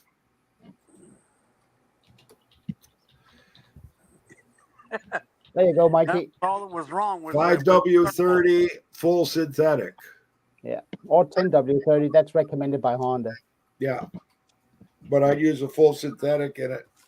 In a generator, yeah, I would too. Yeah, because you never know when you're going. Well, it depends. If he lives someplace, if it's Africa, it doesn't matter.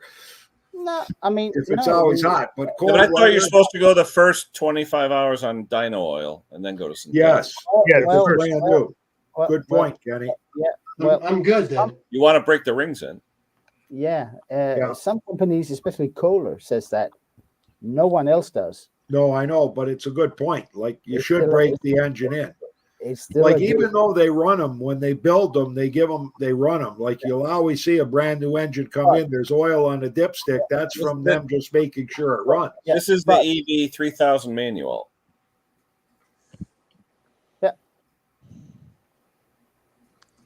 So you've got to It looks run like it 1030 takes care of most of it. 530 full synthetic or 1030. Yeah. Now, does And- it say anything in there about breaking it in, Kenny? Nope, not for Honda. No. The reason why Honda doesn't say it is because standard Honda oil is dyno oil. Hmm. So why would they use our oil? Everything is good. Well, hey, all I know is for a while there on their V6s, they had a hell of a problem with oil consumption because they didn't break in the rings properly. Yeah. No, but I mean, in terms of small engines, why would they say that? Because their OEM oil is dyno 10W30. Yeah. So they don't need to say it. So if you're going to go outside the spec, and if you look at there, it just says it must fill API SJ or higher. So it's Well, I just had a lady come in that needed a carb clean on a 550 EXI lawnmower. So that's the Briggs one, and it's right on the cover label. It says never need to change oil, right? Yeah. Oh, yeah. So, anyways, we get the carb cleaned, we get it up and running, and I call her up and I say, "Listen, your mower is at the add level on oil, and it's pretty dirty. Do you want me to change it?" And I got to give this lady credit because she says, "Listen, Wayne, it says right on the top of the engine, never change the oil." And I said, "Well, listen, why don't you come down because the thing's finished. This is what your bill's going to be. And I'm going to show you what the oil looks like that's in your engine." And I ran it for her, heated it up, and I dumped the oil out. And she said, "Boy, it's pretty dirty. Hey, it's really black. And like, what's all that shiny stuff in there?" And I said, that's the aluminum Pieces of from inside it your being engine. broken in. And it's just floating around in your engine, and it's wearing your engine out. And she said, "Well, why would they put never have to change the oil on it?" And I said, "So people buy more of these mowers because they don't want to change oil." But I says, even if you just keep adding to it, likely for the warranty life of this engine, even with all that aluminum flying around, the engine will never fail. But within a year after that engine's warranty's over, this engine's going to be shot. Like it's just going to be no good. Like it's going to start smoking and wearing out. So she said, yeah, we're going to put fresh oil in it. And she said, now when do I have to change oil again? I said, I don't know. You could change oil in 3 or 4 years. It depends on how much you use it. Yeah. Now, Ken, what you just showed up there, avoid using synthetic oil. Is that from Honda? Yeah, it's in their manual, but that's for break-in, though, just for break-in. Right, Yeah, right.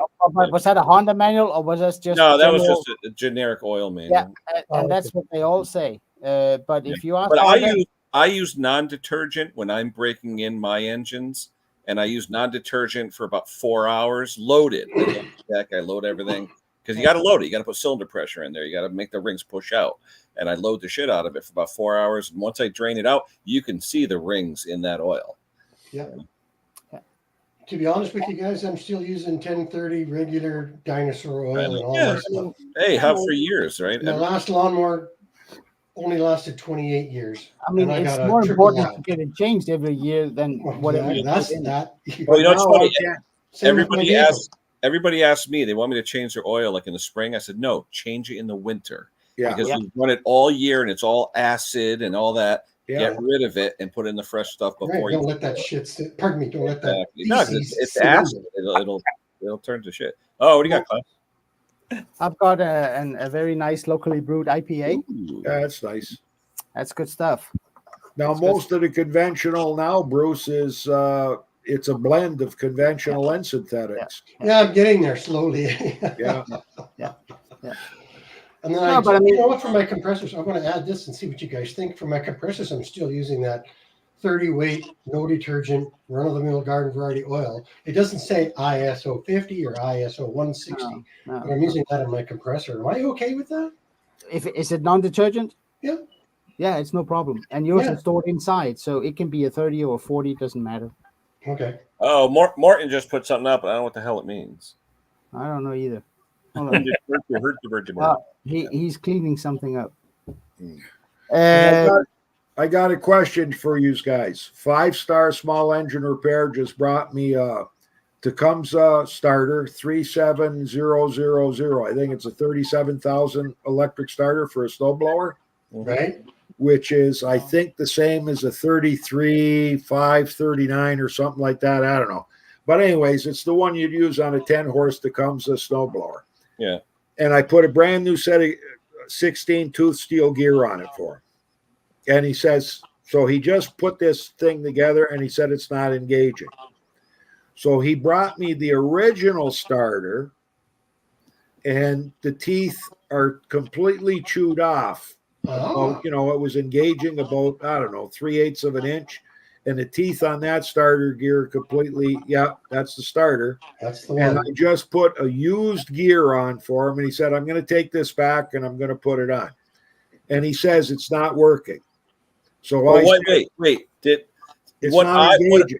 Yeah, but what I do on those, to be honest with you, I will take the shroud off, put the starter on, and physically see what's happening. Because I've had it where they don't use the shoulder bolts in the top. The top screws do never get tight. The top screws are shoulder screws. You're supposed to lift it onto the shoulder screws and tighten the two ones on the bottom. Some people tighten the top one so tight it'll hit the flywheel instead of engage. It'll be too far inboard. Yeah. You know what I mean? And So I would take the shroud off and look to see what exactly is happening. Correct. Because I said, is the flywheel all burred? Like if it's got burrs on it, then nothing's going to get up there to engage because you got to have that lead-in angle on the gears. So this is looking at the end of the starter. Mhm. These little cogs are off a bit of an angle, right?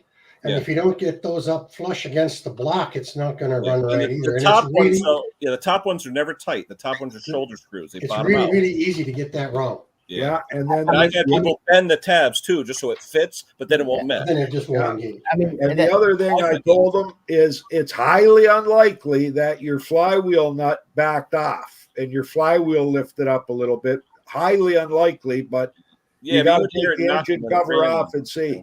Yeah, I would definitely do that. Yeah, see how it messes. It's one of the two things I don't do. I don't repair people's starters. They can come with a machine, then I will repair it and put it back on. Yeah. And I don't do solo carburetors for people. Well, you just don't clean one and hand it back to them? Nope. Because what if there's something wrong with the carburetor? Right, but okay, I'll do it if I know who the guy is, right? If it's kinfolk, yeah, I'll do it. But other than that, no. Bring the machine. You know, it's particularly on the little two-strokers. I'm not doing it. Most of my problems are relative. I know. Mine too. Another successful repair. 2 months ago, we serviced a riding mower for a guy, and he had a fuel anti-backfire solenoid issue that was intermittently going on and off, and shutting off his fuel. So we ended up just cutting the pin and disconnecting it because he didn't want to put a new solenoid on. He's from Buffalo, New York, so periodically he comes up to the cottage, and he just texted the other day, Wayne, something's wrong. The engine's backfiring. It's shutting down. Then I go, it restarts, it runs, and then it dies. And I don't know. And it's sputtering. I don't know what's going on. He said, if I deliver it, can you take a look at it? So instead of us picking it up, he got one of the guys up there that has a truck, and they loaded in a truck on a ramp, brought it down. First thing was the choke wasn't returning. So we had to pull the stem out of the carburetor and clean it and lube it. Oh, yeah. So the choke was sticking. So when you took it off the choke, it was still on choke, right? And then Jake fired it up, ran like a clock, and all of a sudden started sputtering and died out. And then Jake saying, wasp nest started to build dirt in the vent hole on the gas cap. Well, So that was On the it. gas cap. Yeah, so the guy just texted. He said, I gave it a good workout and it runs like a clock again. Thank you very much for the fast repair. Another $4, Ken. Look at that. D. 74 Massey 14. Oh, hello. Thank you. Appreciate it. Wow. That's I another didn't trip- intend for this to be a fundraiser, but thank you. That's another trip to Starbucks, Ken. It goes to the channel. It'll pay for the stream. Yeah. I'm looking up the Massey Ferguson service manual now to see what it recommends. Some of them are sealed. I'll be honest, guys.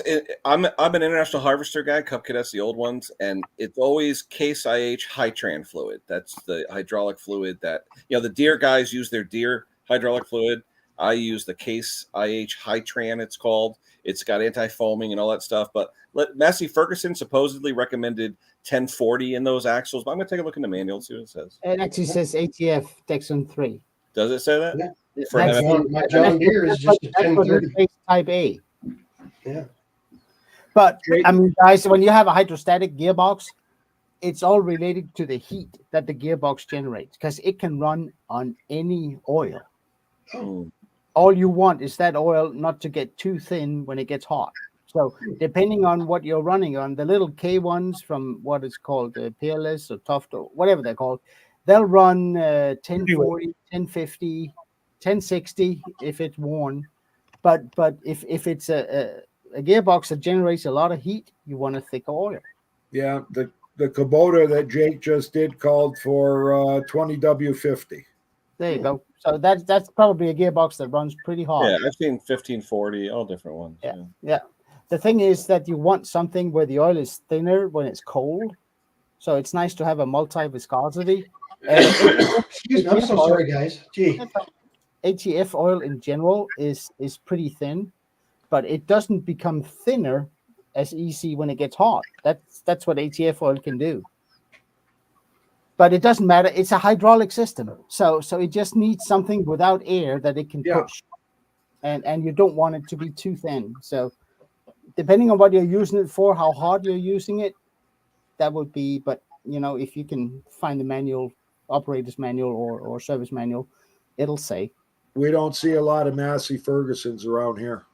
No, because they I don't know. They must have had a number of companies make tractors for them because I guarantee you, Massey Ferguson does not make garden tractors. good. Jake's great grandfather was a Massey Ferguson dealer.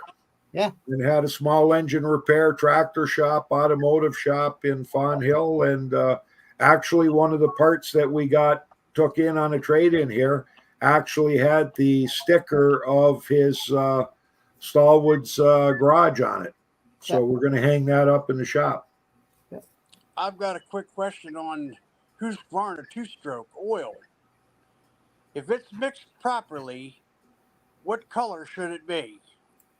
I don't know. I For asked what? that because 50-1. Oh, like a two-stroke. Yeah, two-stroke. Yeah. Yeah, but it depends what color oil you're using too. Well, I'm talking factory Husqvarna two-stroke Yeah, but oil. see, the thing is, Brett, that's not an international thing. Husqvarna will buy their oil from someone in the States and someone else in Europe or someone else in Asia. So, and sometimes they're not even the same color. It's same bottle, but not the same color. Yeah, some are red, some are blue. Yeah. Well, the reason that I asked this question is the guy brought a Husqvarna handheld blower yesterday. Said when you open the choke, it would die. I'm like, okay, maybe just adjustment, but I always like to look at that tank. So I poured the gas out of that into a glass jar so I could see it. And trying to view light through it was like trying to look through a welder's shield.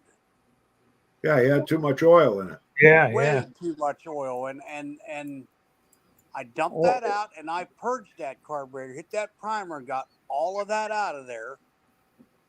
Put my stuff in it, which at the shop we use the CarQuest oil, which is pretty decent. It's non-synthetic.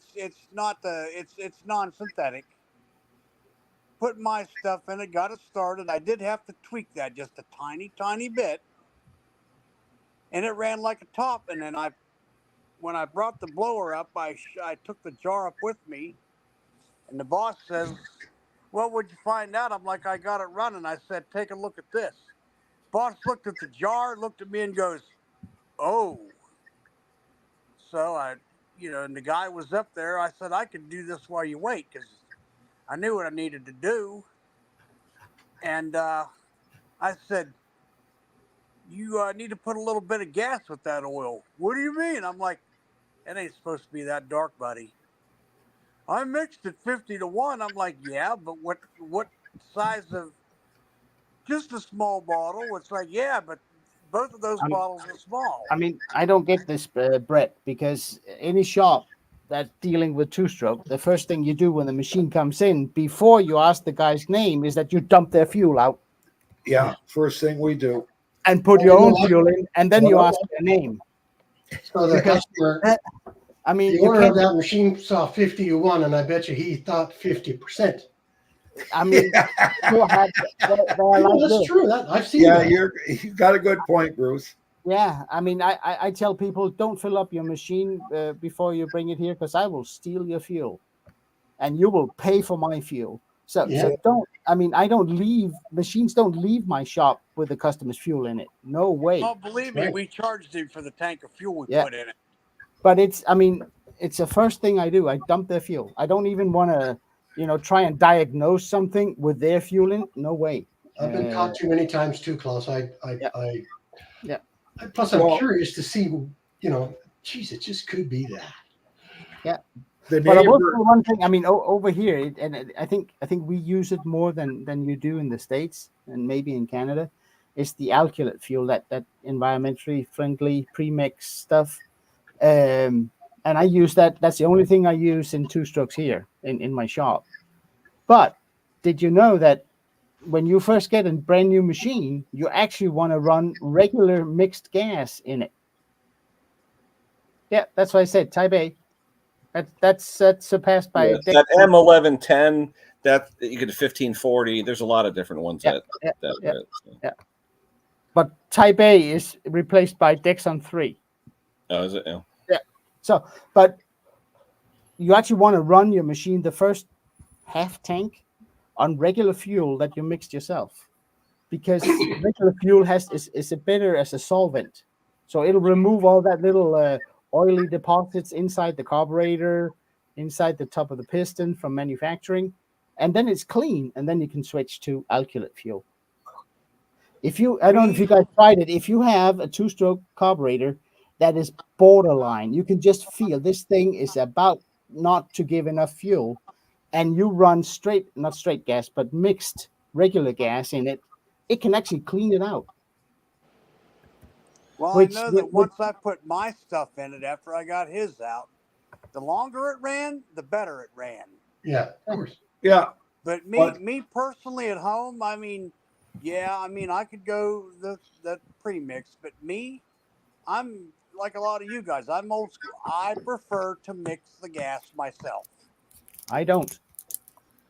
Well, I'll tell you what, we quit doing the 2-stroke engines, and yesterday, Jake, the neighbor, brought over a trimmer, and I was surprised to see Jake out there working on it, especially when we both agreed that we don't work on 2-stroke stuff no more. So I said, what are you doing? And he says, well, I'm pretty sure we put a brand new carburetor on this like last year, right? So I went over, I see the neighbor. I said, hey, where'd you get that? Don't you have a still trimmer? He said, yeah. I said, where'd you get that Troy built from?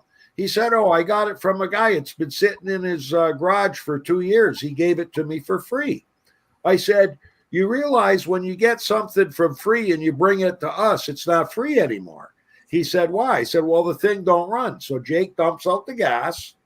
He puts our 50 to, or it was actually, this one called for 40. So he put the 40-to-1 kinetics in it after he primed it out.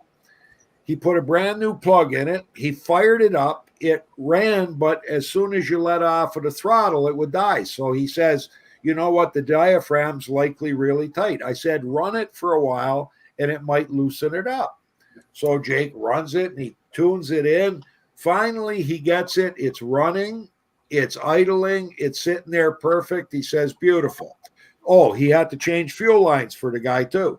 So he changes the fuel lines. He puts in a brand new plug. He puts the alkylate 40-to-1 mix in it.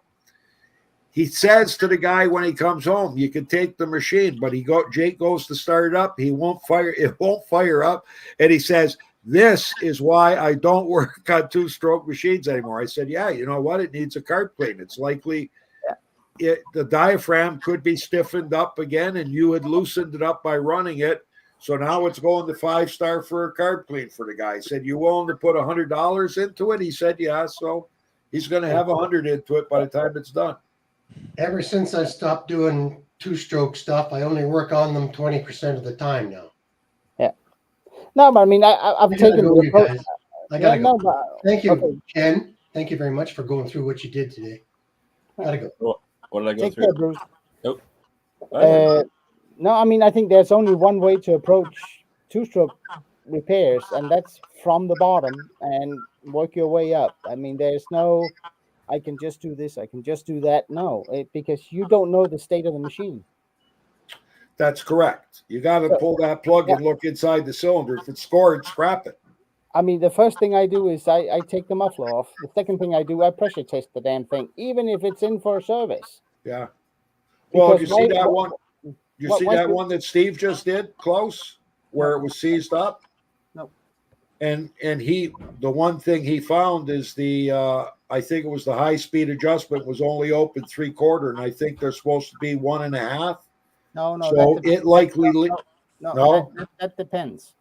Okay, but he figures I think he figures that it was running too lean, and it ended up scoring the cylinder. Yeah, that could be. I mean, actually, I shouldn't say that because the piece of the skirt of the piston was broken off, so it might have been that piece that caused the damage where it broke. Yeah, but that again could have been from it running lean. I mean, and you never know when they come in. You don't know. So no. I tell people, do you want it fixed? They go, yeah, I want it fixed. Can you do it cheap? I said, that's about the only thing I can't do on a 2-stroke. That's cheap. Yeah, there's nothing. Well, the only thing that's cheap on a 2-stroke is changing a primer bulb. Yeah, and that's it. So, 9 times out of 10, that don't solve your problem. No, not unless it's cracked. And I tell people, I will go through this from here to here to here, but I'm not jumping into your carburetor before I know how the engine is doing. Yeah. It's as simple as that. Because I'll end up with replacing stuff in your carburetor and it still doesn't run. You don't want to pay for it. Who pays for my diaphragm kit?